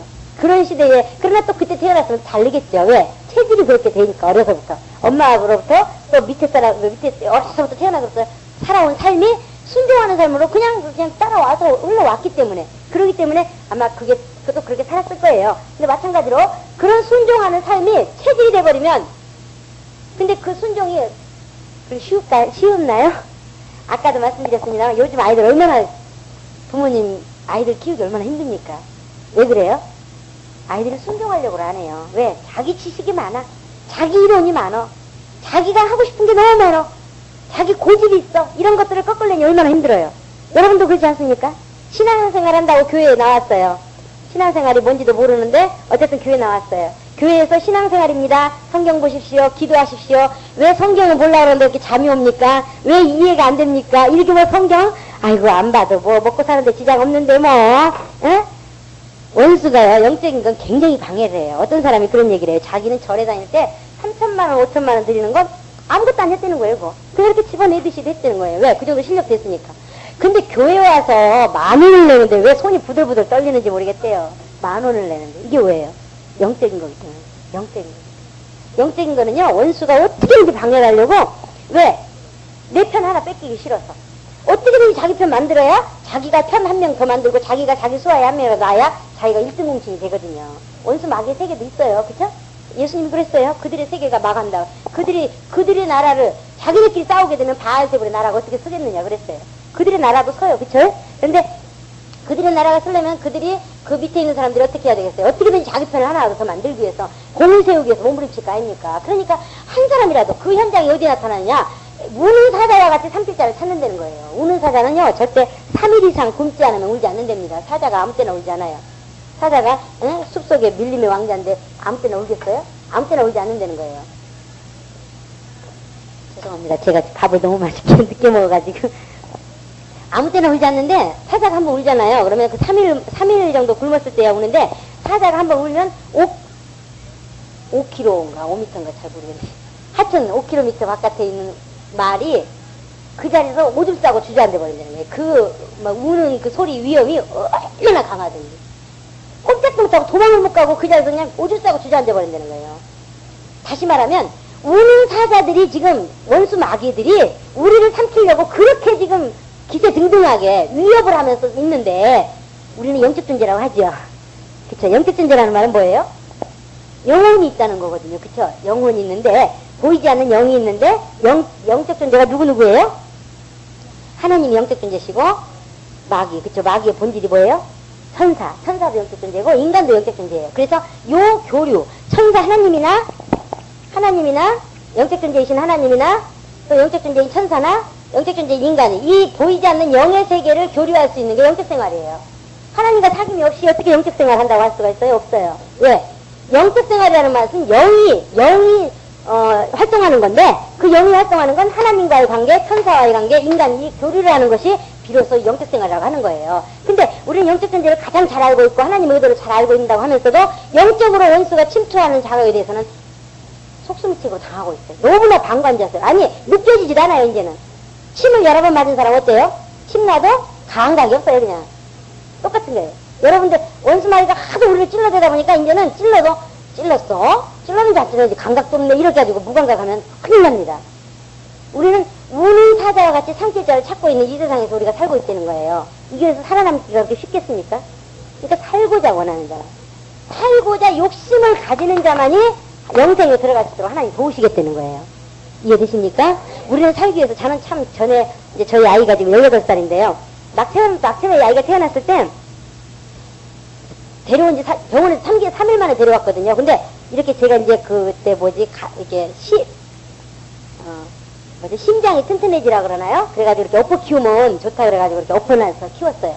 3일 만에, 데리고 온 지 3일 만에. 근데 너무 재밌는 거 제가 봤던 게 이 아이를 이렇게 엎어놨는데요. 그때 고개를 들어요? 고개 못 들죠? 전혀 고개 못 드는 때예요. 이제 3일이면요. 애가 사람인지 이제 짐승인지 새끼인지도 구분이 안 될 정도로 고만한 때예요. 그런데 갑자기 이 아이가 이러는 거예요. 그게 아마 진짜는 숨이 맥혔나 봐요. 그러니까 그거를 막 숨을 이제 맥힌 거를 숨통을 튀겼어. 그래서 제가 살려고 하는 그 욕심이 하나님께서 태어날 때부터 모든 만물에게 살려고 하는 욕심을 아주 살려고 하는 욕심을 강한 그 욕심을 누구에게나 주셨구나 하는 걸 경험했어요. 그런데 하나님께서 그 살려고 하는 강한 욕심을 주셨는데 그걸 스스로 포기해버리면 뭐예요? 하나님은 그 사람은 상관 안 하기 때문인 거예요. 그래서 하나님께서 관심을 두는 사람은 살고자 욕심을 가지고 살고자 하는 욕심을 가지고 살려고 하는 자만 도우시는 하나님이라는 거예요. 이해되십니까? 그래서 오늘 하나님 어떤 분인가 한번 배웠어요. 하나님은 살고자 살려고 하는 욕심을 가진 자. 살고 싶은 욕심을 가지고 있는 자만 그가 무엇을 하려고 하든 간에 하나님 도우시겠다는 거예요. 그렇기 때문에 살려고 하는 욕심을 버린 사람은 살고자 하는 마음을 갖지 않는 사람은 아무리 교회 안에 들어와 있어도 하나님 돕지 않는 거예요. 이해되십니까? 어떤 사람은 예수 믿고 자 사람은 천국 갈 수 있다 그러는데 그렇지 않아요.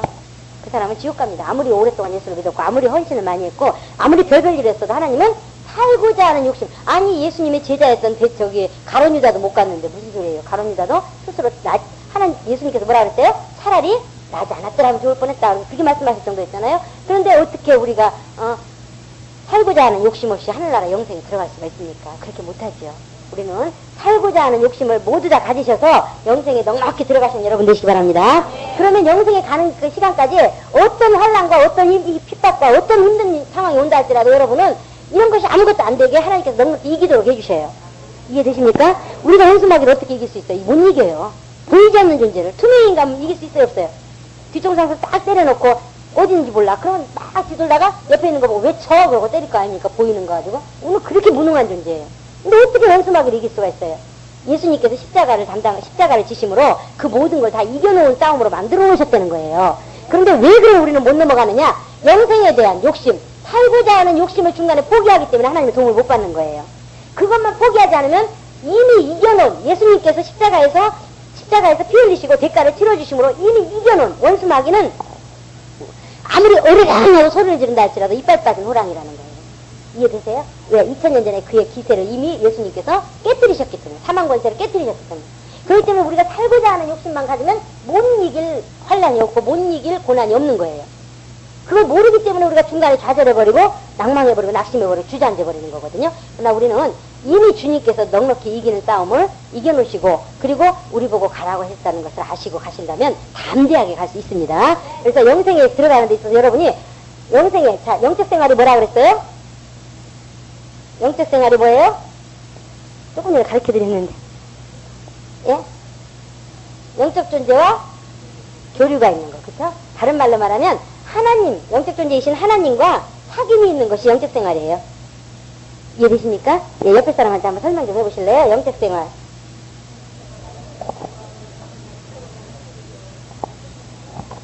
예. 영적 생활은 하나님과 사귐을 갖는 거. 영적 생활은 하나님과 사귐을 갖는 것이 영적 생활이에요. 우리 영적 생활 잘합시다 하고 인사하시고 한 분은 또 어떻게 하는 것이 잘하는 것인가 얘기 좀 해주세요.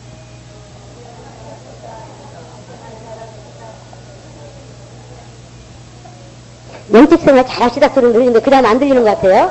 예? 다시 한번 해보세요. 그 영적 생활 잘하는 게 뭐예요? 옆에 분에게 얘기 좀 해보세요. 그렇죠. 하나님과 사귐을 잘 갖는 것.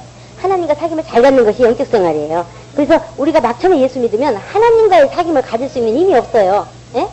하나님과의 막 처음에 예수 믿어가지고 하나님과의 사귐을 가질 수 있는 힘이 있어요 없어요? 없어요. 그게 신앙이 연약한 거예요. 그리고 믿음이 좋다는 말은 하나님과의 사귐을 갖는 것이 힘이 있어요. 그런 사람은 믿음이 있는 사람이에요. 그러니까 아들이 잘 됐다 그래서 하나님과 사귐을 잘 갖고 또 아들이 못 됐다 그래서 하나님과 사귐을 잘못 갖고 그럼 그 사람 믿음이 있는 거예요 없는 거예요? 없는 거예요. 사업이 잘 됐다 그래서 하나님과 사귐을 잘 갖고 사업이 안 된다 그래서 하나님과 사귐을 안 갖고 그러면 믿음 있는 거예요 없는 거예요? 그리고 또 부자가 됐다 그래서 하나님과 사귐을 잘 갖고 가난하다 그래서 안 가지면 믿음 있는 거예요 없는 거예요? 그러나 우리는 영적 생활한다고 하면서도 하나님과의 사귐을 갖는 그것을 너무 자주 변동을 벌여요. 그거는 부자가 됐건 가난하게 됐건 사업이 잘 되건 못 되건 집안이 잘 되건 못 되건 우리 삶에 인생에 가는 삶 중에 어떤 것이 변한다고 해서 바뀌면 안 되는 거예요. 그건 영적 생활이 아니에요. 이해되십니까? 어떤 환경에서도 변하지 말아야 되는 거예요. 하나님과 사귐이. 내가 28평에서 살다가 45평, 45평으로 이사 갔다 그래서 기도하는 삶이 바뀌었어요. 성경받는 삶이 바뀌었어요. 더 잘 되면 다행인데 대부분 더 잘 되기 힘들거든요. 이 자리 가서 싸우니 어두워서 안 나오는 게 더 그것이 편한 것이 인간의 소욕이에요. 그리고 인간의 욕심이고요. 그쵸? 그렇잖아요? 여러분들은 다 안 그러시나 봐요. 저만 그러나 봐요. 근데 어쨌든 자, 28평에서 살던 사람이 35평으로 가니까 하나님과 사귐이 게을러졌다. 그럼 하나님께서 이 복을 주시겠어요? 안 주시겠어요? 안 주시죠. 왜? 하나님께서는 당신의 아들의 피가 있는 그 영혼을 영생에 넉넉히 들어가기를 간절히 원하시는 마음이 강하시기 때문에 요것에게 꼭 뺏기고 싶지 않은 거예요. 그러니까 이 사람은 그릇이 28평짜리밖에 안 돼. 그러니까 도로 내려가야 돼요. 그때 아프면 얼마나 괴로운 줄 아시니까 경험해보신 분이 아무도 안 계신가 봐요. 저는 경험해봤거든요. 이거 뭐 45평 아파트에서 28평 살아본 걸 경험한 게 아니라 높아졌다가 그때 주님이 기뻐하시는 대로 안 사니까 어떻게 돼요? 팍 낮아지는 경험을 했다는 거예요. 근데 그때 정말 비참하더라고요. 여러분은 절대 그런 분은 한 분도 안 나오시길 바랍니다. 예, 절대적으로 우리 상황이 이 인생을 살아가는 데 있어서 내가 고등학교 붙었고 대학교 붙었고 대학교 좋은 데 붙었고 나쁜 데 붙었다고 해서 그것에 의해서 만약에 영적 생활이 방해를 받는다면 영적 생활, 즉 하나님과 사귐에 문제가 생긴다면 우리는 그거 다시 한번 생각해 봐야 돼요. 인생을 살아가는데 출발점부터 영생에 들어가기까지는 많은 시간이라고 하면 많을 수 있고 우리 할머니 여기 계시지만 살아보셔서 알지만 그게 길어요? 많지 않아요. 저희 아이가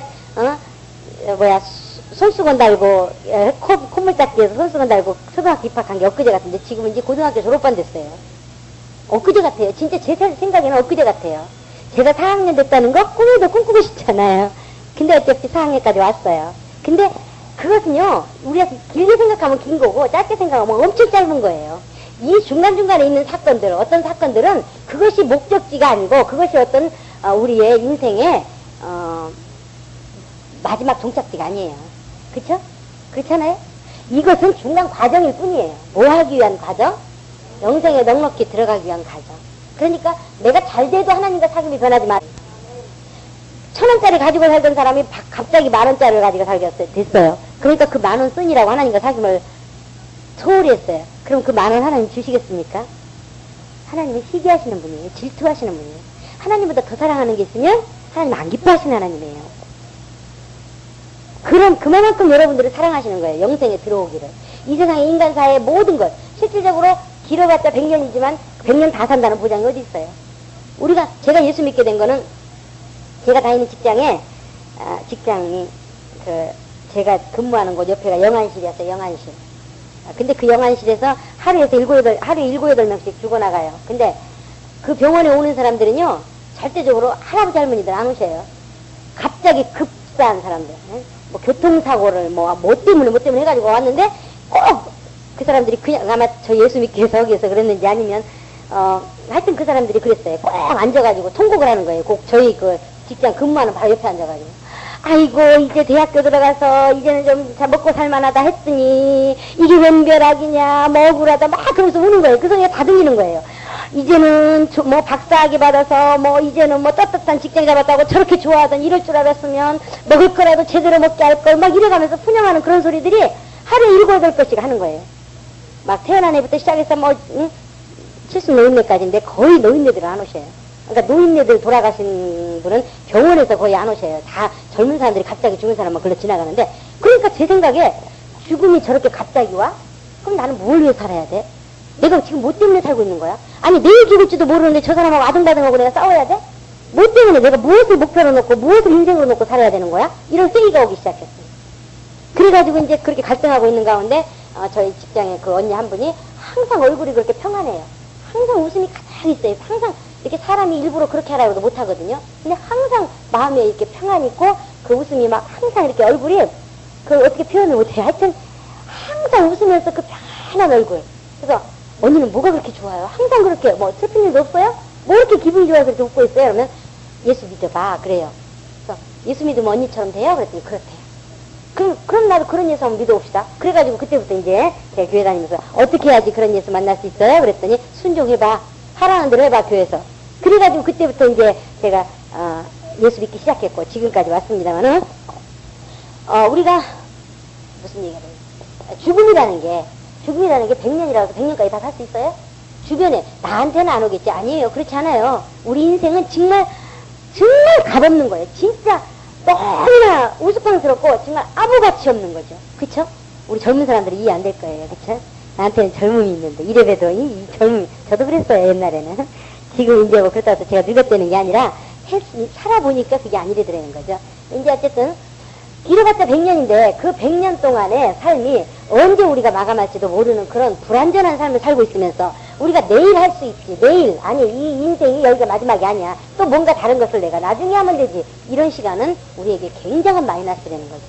그런데 더더군다나 어떤 환경에 부딪혔을 때 그 환경을 통해서 하나님과의 사귐이 멀어진다 그러면 우리는 영생에 넉넉히 들어가는 데 있어서 불안한 거예요. 불안해. 온전해질 수가 없는 거예요. 그렇기 때문에 여러분의 신앙생활은 신앙생활 중간에 하는 아까 말씀드린 것처럼 성경 보고 기도하고 또 뭐 전도하고 봉사하고 이런 것들을 통해서 이런 것을 하는 것이 목표가 아니고 성경을 많이 봐야지만 영생이 넉넉히 들어갈 수 있고 기도를 많이 해야지만 영생이 넉넉히 들어갈 수 있고 어떤 사람은 기도 많이 한다고 자기 의의가 생겨버렸어요. 어떤 분은 그런 얘기도 해요. 나는 일평생 철회라는 거 빠져본 적이 없어. 새벽 기도를 한 번도 빠져본 적이 없어. 이 사람 기도 잘못한 거예요. 그게 중요한 게 아니에요. 빠졌느냐 안 빠졌느냐가 중요한 게 아니라 한 번을 기도했더라도 나 이번에 기도했더니 하나님께서 이렇게 응답하셨어? 하나님 살아계시네. 그럼 내가 정신 차리고 신앙생활 해야지. 이렇게 돼야 정상이잖아요. 그렇잖아요? 마찬가지예요. 전도 50명 했으면 100명 아니면 뭐 2000명을 했으면 무슨 소용이 있습니까? 아이 뭐 하지 말라는 게 아니에요. 절대적으로. 어떤 사람은 또 전도해봤자 소용없어. 또 오늘 가서 끝나고 그렇게 가는 사람이 있어요. 이 사람은 절대적으로 차라리 이렇게 지혜달라고 기도하셔야 돼요. 엉뚱한 소리를 알아듣고 가는 사람들이 있어요. 강의를 하다 보면요. 별 사람이 다 있어요. 얘기하고자 하는 얘기는 안 듣고 아주 탈출구를 찾아가지고 가가지고 신앙생활 하는데 전도하는 게 다가 아니래. 나 전도 안 해도 돼. 이렇게 하고 가는 사람이 있어요. 아닙니다. 전도 5,000명을 하면 할수록 하나님한테 상급이 많아요.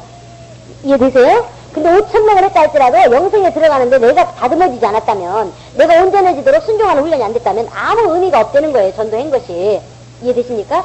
잘못하면 전도를 목표로 삼아가지고 내가 전도 많이 한 거에 대해서 내 의의가 생겨버릴 수가 있어요. 그게 지금 그런 중간 과정이지 이게 목표가 아니기 때문에 절대로 여기에 머물러서는 안 된다는 거예요. 이해되시죠? 성경 보는 거, 기도하는 거, 전도하는 거, 봉사하는 거, 주일 정수, 11조 마찬가지예요. 우리 안에 사는 삶을 생하는 모든 것들은 중간 단계에 영생에 들어가기 위해서 온전케 되는 과정의 훈련일 뿐이지 그것이 목표가 아니에요. 그것이 종점이 아니에요. 이해되십니까? 그럼 자랑할 게 있어요, 없어요? 없어요. 자랑할 게 없는 거예요. 오히려 자랑할 게 뭐냐? 내가 낮아졌다는 거. 하나님을 알고 나니까 이번에 1년 동안 직분 감당하고 나니까 내가 더 겸손해진 걸 느끼겠어. 주님 앞에 내가 너 겸손해졌구나. 자랑할 만하다. 이건 자랑할 만해요. 내가 신앙생활 했는데 여태까지 사는 거 나는 잘 살았다고 생각했는데 지금 와서 생각해보니까 난 헛살았어. 하나님이 기뻐하지 않는 생활을 너무 많이 했어. 이제 깨달았어. 이거 깨달은 것만으로도 감사해. 이건 자랑거리가 되는 거예요. 그러니까 사도 바울이 뭐라 그랬어요? 내가 연약한 거. 내가 연약한 거. 부득불 자랑할 것이다면 내가 연약한 거 자랑하겠다는 거예요. 그게 정상적인 거예요. 이해되세요? 예. 그래서 우리는 신앙생활에 오는 모든 어떤 환경들, 신앙생활에서 우리가 인생을 살면서 직장생활이라는 것도 올 수 있고, 또 뭐 학교생활, 또는 뭐 결혼에 관한 거, 뭐 어떤 거 여러 가지 방법으로 올 수 있어요. 그 방법, 그 오는 모든 것들을 통해서 우리가 하나님과 사귐이 더 깊어지면 깊어질수록 그릇이 넓어지는 거예요. 우리가 복 주세요 하거든요. 하나님은 이 세상의 모든 만물을 주실 수 있는 분이에요. 믿으십니까? 예. 그런데 그분이 왜 복을 안 주실까요? 우리가 원하는 대로 다 주면 눌려가지고 일어나지도 못해. 우리 꼬맹이 어디 있어요? 저 애기들이 보고 이거 지고 다니라고 해보세요. 움직일 수 있어요, 없어요? 없어요. 근데 자기는 요만하면서 복은 이만큼 달래. 그러니 그 죽을 거 뻔히 아는데 하나님께서 복 주시겠어요? 안 주시죠. 그러니까 복 달라고 안 해도요, 그릇만 넓히면 하나님께서요, 넉넉히 채워주셔요. 그런 하나님이시니까 복 달라고 구할 필요가 없어요. 내 그릇만 준비하면 돼요, 그릇만. 하나님이 복을 주려고 하는데 그릇이 더러워. 그럼 줄 수 있어요, 없어요? 없어요. 깨끗해야 해야 되고. 그 다음에 요만한 그릇에 아무리 물이 하늘에서 폭포수처럼 붓는다고 해도 얼만큼밖에 못 받아요. 요 컵만큼밖에 못 받는 거예요. 그러니까 우리가 하나님 앞에 복 주세요 하고 구할 시간이 있으면 내 그릇을 어떻게든지 넓히게 도와주세요. 내 그릇을 어떻게 하면 넓힐 것인가. 내 그릇을 넓어지게 도와주세요. 이렇게 기도하는 게 더 현명한 것이지. 맨날 앉아가지고 복 주세요. 야, 덥다. 어디 있어요? 야, 거기 있잖아. 아니, 더 큰 복 주세요. 너 죽을래 한 장 있냐? 이러면 어떡할 거예요, 그쵸? 내 사람들이 그거 볼 수 있는 눈이 안 생기니까. 영적인 복받을 짓은 콧바기도 안 해. 그러면서 복달라고 앉아있어요. 그러면 하나님께서 못 주시는, 주실 능력이 없어서 못 주시는 게 아니라 그걸 주시면 어떻게 돼요? 일어나지를 못하니까, 걷지도 못하니까 불쌍히 여기셔서 안 주시는 거예요. 왜? 네가 복받는 것보다 영생에 들어가는 게 더 중요하다는 거죠. 이해되십니까? 그래서 어떤 환경에서 우리가 어떤 상황에서도 하나님께서 우리에게 좋은 걸 주시는 분이시는 걸 아시는 여러분인 이상 우리의 삶에서 어떤 삶이 온다 할지라도 이 환경은 왜 때문에 왔다고요? 예, 영생에 들어가도록 온전케 하는 작업으로 왔다는 거. 이해되시죠? 그럼 하나님 나라에서 하나님과 함께 사는 삶을 원하시기 때문에 이 땅이 길어봤자 100년은 그 100년 동안에 잘 살고 못 살고 그건 중요한 게 아니니까. 그거보다 더 중요한 건 영원히 살아야 될 세계. 영원히 살아야 될 영적 세계. 영원히 살아야 될 그 세상에서 하나님과의 사귐을 가지면서 하나님과 함께 사는 삶을 더 잘하시기 때문에 여러분들 인생에 가는 100년 동안 가는 인생에 어떻게 되든 간에 하나님께서 그거보다 더 원하시는 것이 이것이기 때문에 여러분들의 환경에 원수가 어떤 괴롭힘을 해도 허락하셨다면 막아주시지 않으셨다면 뭐라고요? 영생에 들어가게 하기 위해서 온전케 하시는 작업이시구나. 그럼 내가 여기서 무엇을 버려야 되는가? 왜? 좁은 문이라는 것은 걸치면 못 들어가는 거예요. 그쵸? 좁은 문이라는 건 뭐가 많이 걸쳐있으면 걸쳐있을수록 못 들어가는 거예요.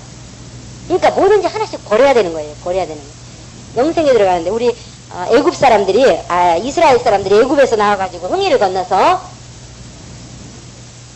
광야 생활을 시작할 때에 어떻게 살았어요? 어떻게 살았어요? 예, 만나 매출하기 언제 내렸어요?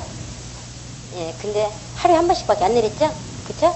일용할 양식. 다른 말하면 일용할 양식이에요. 주님 가르쳐주신 기도에도 나오죠? 일용할 양식. 가만히 인생을 살다 보면 일용할 양식 외에는 우리는 고민할 필요가 없어요. 그쵸? 내일 어떻게 될지 모르는데. 하루에 감사해야 되거든요. 그날 감사해야 되는데, 이제 우리가 일용할 양식과 또 그 다음에 또 뭐죠? 반석에 물과 또 의복과 또 뭐 있어요? 불기둥과 구름기둥. 그쵸? 이런 것을 통해서 광야 생활을 넉넉히 지냈어요. 몇 년 동안? 40년 동안. 이것을 통해서 뭘 하나님께서 깨닫게 원하셨다고요? 너희 주인이 애굽이 아니고 누구라고요? 하나님이라는 것을 깨닫기를 원하셨던 거예요. 자, 우리 삶 속에서 우리가 먹을 것, 우리가 11조 해고 나서 남은 거, 직장생활 해가지고 월급 탄 것 가지고 우리가 먹고 사는 거, 해결하는 거 우리 충분히 할 수 있어요. 그쵸?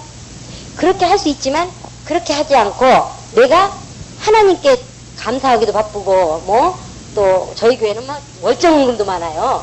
선교 월정헌금, 교육 월정헌금, 또 상조 예비, 여전도 회비, 벌써 회비도 낼 것도 너무 많아요. 그러니까 주님, 나 주님 앞에 드리기도 바쁜데 일용할 양식까지 내가 샀을 수는 없지 않습니까? 하나님께 채워주세요 하고 한번 도전을 해서 경험을 해본다면 하나님 살아계신 경험할 수 있어요, 없어요? 있어요. 자신이 없죠. 저는 경험했기 때문에 자신 있게 말씀드려요. 우리가 믿음으로, 하나님께 믿음으로 살려고 하는 고백을 하고 믿음으로 살려고 행진을 하면요, 하나님께서 넉넉히 도우셔요. 그런 삶을 계속 이어가는 사람은 절대적으로 하나님이 나의 주인이라는 고백을 변하지 않습니다. 부인할 수가 없어요. 왜? 일용할 양식을 채울 수 있는 분은 하나님밖에, 나의 주인밖에 안 계시다는 걸 알기 때문에. 그러나 이런 경험이 없는 사람은 아직도 애굽이 그리워. 예수 믿기 전이 더 그리워. 예수 믿으니까 고달퍼. 그런 삶이 이어질 수 있어요. 그러니까 우리는 여기는 이제 제가 이제 말씀드리는 거는 여러분들이 하고 싶으면 하고 안 하고 싶으면 안 할 수 있어요. 그러나 제가 여러분 모두에게 권하고 싶은 것은 적어도 하나님만이 나의 주인이라는 것을 빨리 경험하시고 지속적으로 경험하시는 여러분이 되신다면 영생에 넉넉히 들어가는데 무사 통과할 수 있습니다. 그러나 이것을 경험하는 게 적다. 어쩌다 한 번씩 가뭄에 콩나듯이 어쩌다 한 번씩 한다 그러면 언제든지 예수를 부인할 수 있어요. 왜? 확신이 없으니까. 경험이 없으니까. 그러니까 이런 삶을 통해서 우리가 경험해 볼 수 있지 않냐 이거죠. 그쵸? 이건 또 마찬가지입니다. 똑같아요. 의복도 내 돈으로 사 입는 것보다는 주님 나에게 필요한 의복 주세요. 기도하세요. 신발도 그렇고 저는 그렇게 해서 예수 믿게 됐어요. 돈이 없어서가 아니라 하나님 살아계심을 경험하고 싶어서. 하나님이 나의 주인이라는 걸 경험하고 싶어서. 그래가지고 하루에 100가지를 넣고 기도한다. 그러면 그 기도 응답됐나 안 됐나 체크해가면서. 하루에 100가지 기도하려면 얼마나 기도를 많이 해야 되겠어요. 그만큼 하나님 살아계신 걸 경험하고 싶었어요. 왜? 그때만 해도 제가 예수 믿게 된 게 19살인데 그때만 해도 진짜 세상도 움직일 수 있는 나이라고 하는 소위 그렇게 얘기하는 청년 시절인데 일생을 잘못 투자했다. 그러면 어떻게 되겠어요? 아깝잖아요. 그러니까 정말 투자할 만한 가치가 있는가? 내 일생을 내 삶의 모든 전부를 거기다 걸어도 인생을 그러니까 인생을 삶답게 살았다고 나중에 후회하지 않을 수 있는가? 그런 가치가 있는가? 그걸 알아봐야 될 거 아니에요. 그래서 제가 언니 나 그러면 한 3개월 동안만 내가 한번 해보지 뭐. 언니가 하라는 대로. 만약에 나에게 유익이 없다. 내가 왔을 때 확신이 없다. 그럼 나는 예수 안 믿어. 그러나 그때 확신이 생기면 예수 믿을게 그랬더니 그렇게 하래요. 그래가지고 어쨌든 내가 일생을 거는 작업인데 적당히 해서 되겠어요? 만약에 제가 적당히 해가지고 만약에 발견 못했다. 그럼 어떻게 되겠어요? 나중에 후회하며 울며 불며 해도 그때는 늦었잖아요. 그래서 안 되겠다.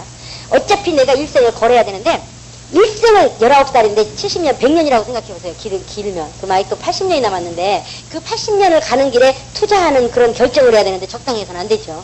그래서 하라는 대로 무조건 있어요. 제가 워낙 어려서부터 체질이요. 저희 친정 식구들 쪽으로 모두가 다 잠이 많아요. 아무 데서나 그냥 쓰러지면 자는 거예요. 아무 데서나. 지금도 그러지만 옛날에도요. 그냥 뭐 이렇게 엉덩이만 닿다 보면 잠이 들어버려요. 그냥 어디서든지.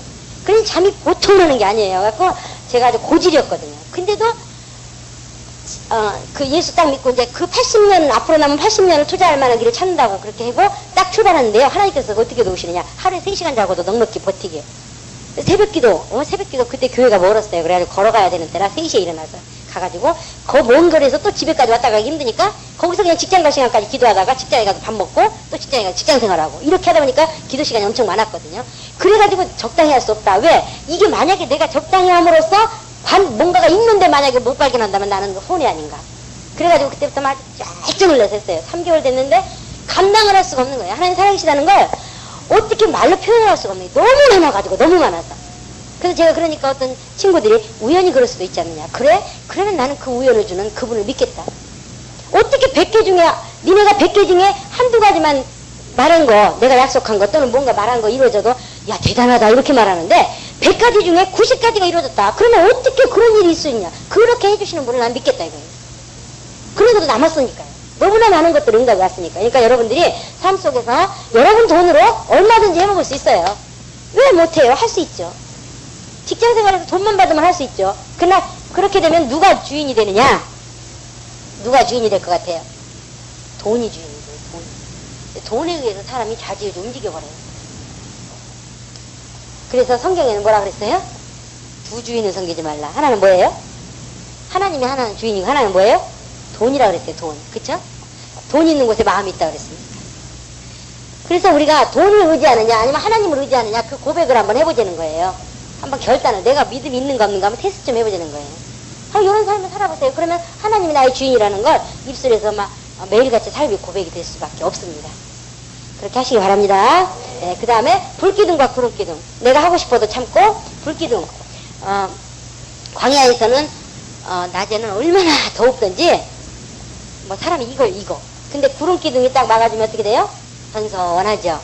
구름기둥이 움직일 때 같이 움직이면 그 사람은 풍요로운 삶을 살 수가 있어요. 그러나 구름기둥이 안 움직이는데 자기가 성질급하다고 뛰어나가요. 그럼 어떻게 돼요? 타 죽는 거예요. 신앙생활 마찬가지예요.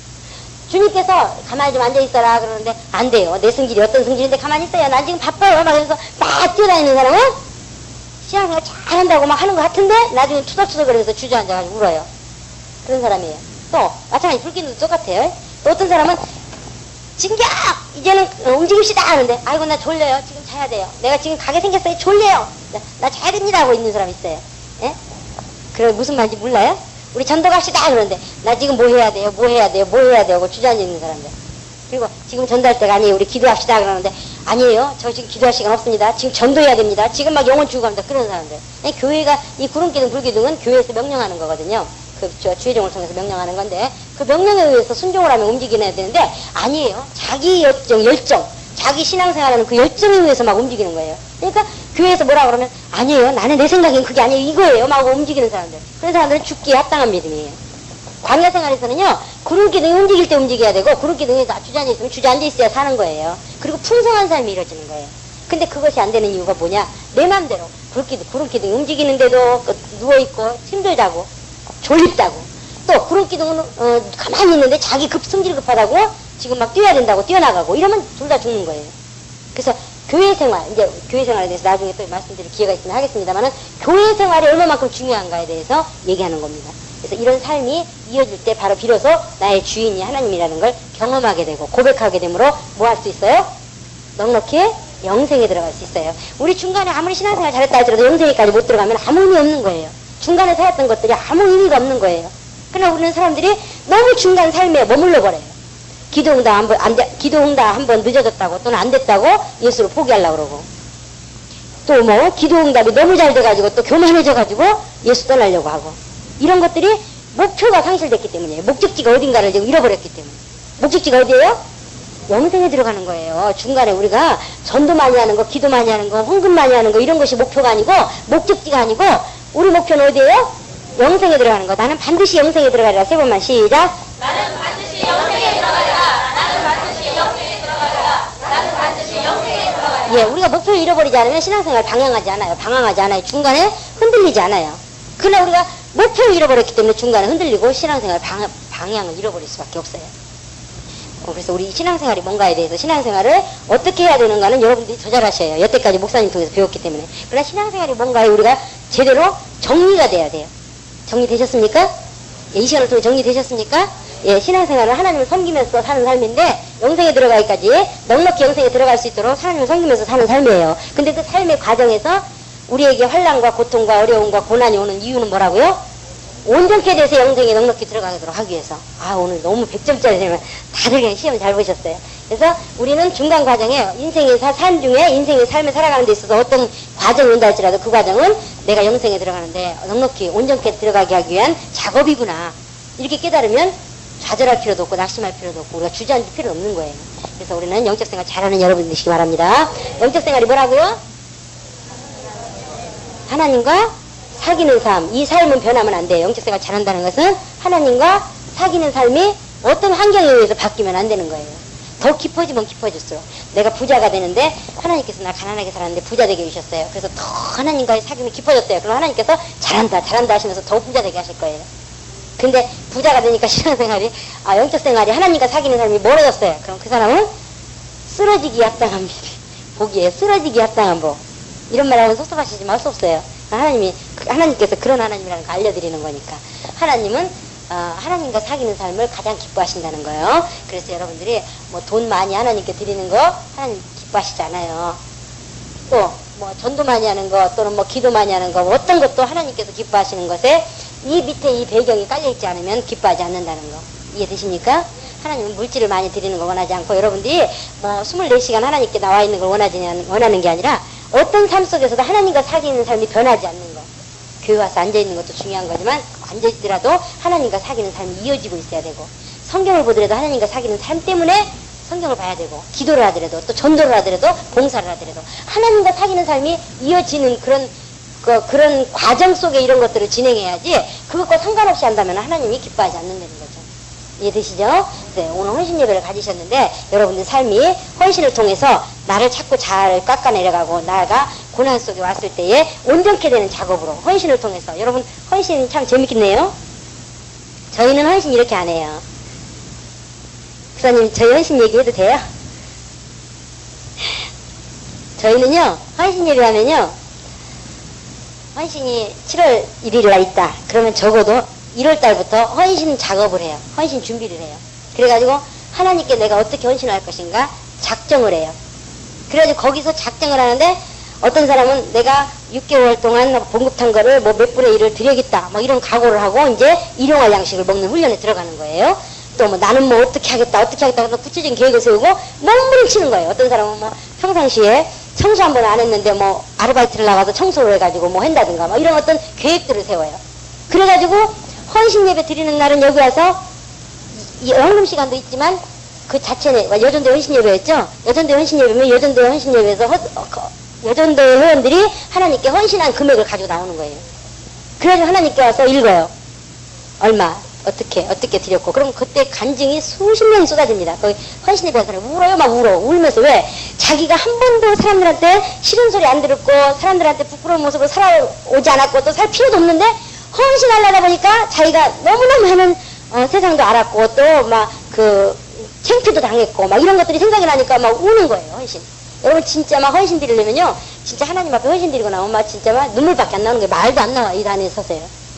그리고 하나님께 드리고 나서 그 헌신은 뭐 교회에서 선교원금으로도 쓰여지고, 또 뭐 아니면 뭐 교회 재정 충당하는 데 쓰여지기도 하고, 뭐 건축으로도 쓰여지고 이렇게 쓰여져요.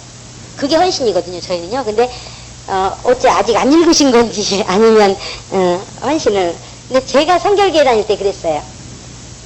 우리 이 교회처럼 헌신 예배하면 회장님 와서 사회 보시고, 부회장님 기도하시고, 총무님 와서 광고하시고, 또 회계님 오셔서 뭐 헌금 기도하시고, 그리고 또 뭐 서기는 나와서 추석 체크하고, 그리고 나서 헌금합시다 해가지고 그 헌금 나온 거는 이거 여성교회로 갈 거죠. 안 가요? 대답들이 없으세요? 청년회에 줬어요, 쓰라고. 제가 성결교회 다닐 때. 그건 헌신이 아니죠. 제가 생각할 때 진정한 헌신이 아니에요. 헌신은 헌신 말 그대로 몸을 드리는 거거든요. 그럼 내가 이 헌신을 드리기 위해서 뭘 준비했는가? 얼마만큼 드렸는가? 얼마만큼 하나님 앞에 봉헌했는가? 무엇을 봉헌했는가? 하루의 삶에 내가 정말 잠자고 싶은 시간 참아가면서 하나님께 기도를, 기도 시간을 뭐 5시간을 늘려서 정말 교회와 이 목회자와 교회와 직분자들을 위해서 울었는가? 이거 헌신이죠. 그쵸? 헌신이, 우리 할머니들 근력 없는데 어떻게 가서 돈 벌어요? 어떻게 물질 벌어와요? 그것도 헌신이에요. 내가 여성교회 헌신을 하는데 이번 한 달 동안이건 6개월 동안이건 매일같이 와서 교회를 청소하리라. 이것도 헌신이에요. 뭔가 몸을 들었어야 헌신이죠. 그냥 가만히 와가지고 물질만 내놓는 게 그건 헌신이죠. 헌신다운, 진짜 헌신다운 헌신이 아니라고 생각이 듭니다. 주제넘게 또 한마디 꼈습니다만은 저희 교회는 그래서 그래요. 진짜 헌신, 몸을 자기가 어떻게 헌신할 것인가, 자기가 몸을 어떻게 하나님께 드릴 것인가 해가지고 6개월 전부터, 1년 전부터, 아니면 한 달 전부터 미리 계획을 세워요. 자기 나름대로. 하고 그 목표 세운 걸 지도자, 그러니까 구역장이나 회장한테 내줍니다. 그래가지고 그걸 지키기 위해서 전쟁을 하는 거예요. 전쟁을 해요. 먹을 거 참아가면서, 먹을 거, 입을 거 안 입어가면서, 쓸 거 안 써가면서, 그리고 하나님 살아계심을 경험하기 위해서 몸부림치고, 그런 경험들이 막 쌓이니까 헌신 예배 때는 다 우는 거예요. 울어요. 찬송하면서 다 울어요. 앉아서서. 말 찬송을 못하는 거야. 너무 막 그 감격이 있어가지고. 자기가 못한 사람 못한 대로, 잘한 사람은 잘한 대로, 막 그 헌신을 준비하면서 막 그 감격들, 막 그것이 막 생각이 나니까 다 막 눈물바다가 되는 거예요. 그런 것이 헌신이 아닌가, 이런 생각이 듭니다. 주제 넘게 한마디 꼈습니다. 목사님 죄송합니다. 저희 교회는 그렇다는 거죠. 어쨌든, 우리는 어차피 강사로 세운 바에는요, 못 들을 소리, 들을 소리 다 들어야 되는 거예요. 어차피 부르셨으니까. 이해하시기 바랍니다. 네, 제가 자랑한 게 아니고, 우리가 신앙생활을 자칫 잘못하면, 하나님 나 도와주세요 하고 나 중심으로 신앙생활 해버려요. 교회도 나를 도와주세요. 목사님도 나를 도와주세요. 일직분자도 나를 도와주세요. 아니에요. 이건 신앙생활이 아니에요. 하나님 내가 무엇을 할까요? 나를 어떻게 쓰실 겁니까? 목사님 내가 어디에 필요합니까? 나를 어떻게 사용하실 겁니까? 직분자가 무엇을 하기 원하는데 내가 무엇으로 직분자를 도울 수가 있습니까? 내 직분자에게 내가 무엇이 도움이 되겠습니까? 이렇게 해야지 진짜 신앙생활이에요. 이해되십니까? 신앙생활은 이게 신앙생활이지, 나 중심, 나 해주세요, 나 뭐 해주세요, 나 이거는 종교생활이에요. 종교생활. 신앙생활이 절대 아니에요. 하나님께서 인간을 왜 만드셨습니까? 하나님께서 인간을 왜 만드셨어요? 사용하시기 위해서 만드셨어요. 쓰시기 위해서 만드셨어요. 그쵸? 그릇으로 만드셨어요. 사용하시기 위해서. 사용하시기 위해서. 근데 제가 이것을 쓰려고 했는데 이게 자꾸 찍찍거리고 안 나와요. 그럼 어떻게 되겠어요? 버려야죠. 쓰레기통에 버려요. 쓰레기통에서 쓰레기 아저씨가 주워가지고 어디다 던져버려요? 불 속에 던져버리는 거예요. 인생이 하나님께서 쓰시기 위해서 만드셨는데 사용되지 않는데 하나님께. 그럼 무슨 가치가 있어요? 그건 아무 가치가 없는 거예요. 그러니까 인생이 어떤 인생을 사느냐, 그건 중요한 게 아니에요. 그 사는 인생에 하나님이 쓰시고 계심이 있느냐, 하나님이 날 사용하시는 것이 있느냐, 그걸 보셔야 돼요. 어떤 인생을 어떻게 살건 그거는 그렇게 중요한 거 아니라고 봐요, 저는. 그 속에 하나님께서 날 쓰시고 계시는가, 그 환경에서, 그 속에서, 그 삶 중에 하나님께서 날 사용하시는 게 느껴지는가, 경험하는가, 그래야 가치가 있는 거죠. 그냥 숨 쉬고 있다고 해도 다 인생입니까? 그렇지 않다고 봐요, 저는. 삶다운 삶, 정말 인생을 살았다고 하는 그 삶의 가치가 있는, 가치 있는 삶을 살려면 하나님께서 쓰시는 경험을 날마다 해야 돼요. 하나님은 인간을 사용하시기 위해서 만드셨습니다. 세 번만 시작. 하나님은 인간을 사용하시기 위해서 만드셨습니다. 하나님은 인간을 사용하시기 위해서 만드셨습니다. 하나님은 인간을 사용하시기 위해서 만드셨습니다. 그래서 여러분 인생의 삶 중에 하나님께 쓰시는 부분이 없다면 여러분은 실패하고 있는 인생입니다. 이건 중요한 거예요. 하나님의 도우심을 절대 받을 수가 없어요. 보증이 없어요. 우리가 인생에 어떤 목표를 걸고 가는 데 있어서 젊은 사람들은 젊기 때문에 미래가 뭔가가 있다고 생각하고 달려가요. 그러나 그 보증이 없어요. 하나님이 돕지 않은 이상은 보증이 없는 거예요. 그러나 하나님이 돕는 인생은 어떤 인생을 가든 간에 보증이 있어요. 근데 하나님이 돕는 사람, 어떤 사람을 돕는다고요? 하나님께서 쓰시고자 하실 때 사용할 수 있는 사람은 어떤 삶을 살든 간에 하나님께서 보증을 하셔요. 그럼 그가 세운 목표도, 그가 세운 비전도, 그가 세운 모든 것도 하나님께서 이루시고 성취하셔요. 그러나 하나님과 상관없는 삶에 아무리 비전을 크게 놓고 멋있게 놓고 설계를 했다 할지라도 그게 무슨 상관이 있냐는 거예요. 나중에 허무해가지고 자살하고, 너무 허무해가지고 정신도 오락가락하고. 이 세상에서요, 저는 전에 한번 명퇴당한 사람들, 그 명퇴당하는 그런 이렇게 신문이나 이런 그런 사건들을 보면서 어떤 걸 느꼈냐면, 만약에 내가 예수를 몰랐고 세상에서 살았다면 나도 저 사람들하고 똑같을 것이다. 자살한 사람 이해가 된다. 왜? 저는 성격이 그래요. 한번 뭐가 옳다 생각하면 거기 미쳐버려요. 적당히 하는 법이 없어요. 그런데 만약에 세상에서 제가 어떤 직장을 가졌다, 어떤 단체에 소속이 됐다, 그러면 그 소속의 직장에서 아마 제 몸을 불살라서 아마 했을 거예요. 왜? 그게 가치 있다고 생각해서. 근데 만약에 제가 그렇게 몸을 불살라서 일했던 그 직장에서 쫓겨났다고 생각해보세요. 인생의 중간에 쫓겨났다고 생각해보세요. 그거 어떻게 삽니까? 이거 자살하는 사람도 이해가 돼요. 우리 예수 알았다는 게 얼마나 감사한 건지 몰라요. 예, 우리는 예수를 알되 제대로 아셔가지고 하나님께 사용되고 있는 삶이 될 수 있도록 인생을 여태까지 살아오신 분들은 또 잘 살으셨습니다. 앞으로도 계속 그렇게 하시도록 하시고, 젊은 사람들 특히 그렇게 해서 아직 계획을 안 잡으셨다면 하나님께서 사용하시기 편한, 하나님께 사용될 수 있는 그런 인생을 계획하시고 설계하셔서 주님 오시는 그날까지, 또 여러분 육체가 마감되는 날까지, 마지막 날에 나 참 잘 살았다, 정말 보람있게 살았다, 정말 인생을 인생답게 살았다, 그렇게 결론 지어주고 그렇게 할 수 있는 여러분 삶이 되시기 바랍니다. 예, 오늘 다시 한번 이 말씀을 생각하시면서 여러분 삶 속에서 한번 진단을 해보세요. 내가 신앙생활이 지금 어디까지 왔으며 어떻게 하고 있었으며 과연 주님이 원하시는 대로 하고 있었는가.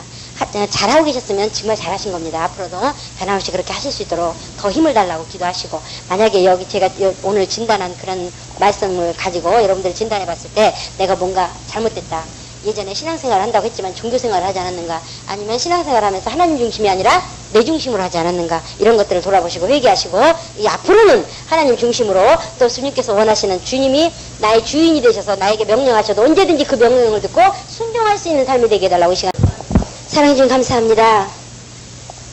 아버지, 주님을 올바로 섬기며 살고 싶었고 또 신앙생활 제대로 하면서 살고 싶었지만 우리가 알지 못하여 그렇게 살지 못한 때가 많이 있었습니다. 이 시간 듣고 깨달아 주님 앞에 회개하였사오니 아버지, 저희들에게 긍휼과 자비를 베풀어 주시고 저희들을 불쌍히 여겨주셔서 이제는 앞으로 신앙생활 정상적으로 하나님 중심의 신앙생활을 할 수 있도록 성령께서 간섭하시고 후원하여 주시옵소서. 아버지, 일생을 주님께서 주시는 풍성한 삶을 누리며 살 수 있도록, 우리의 삶의 신앙생활이 제대로 정립이 될 수 있도록 성령께서 후원하시고 간섭하여 주시옵소서.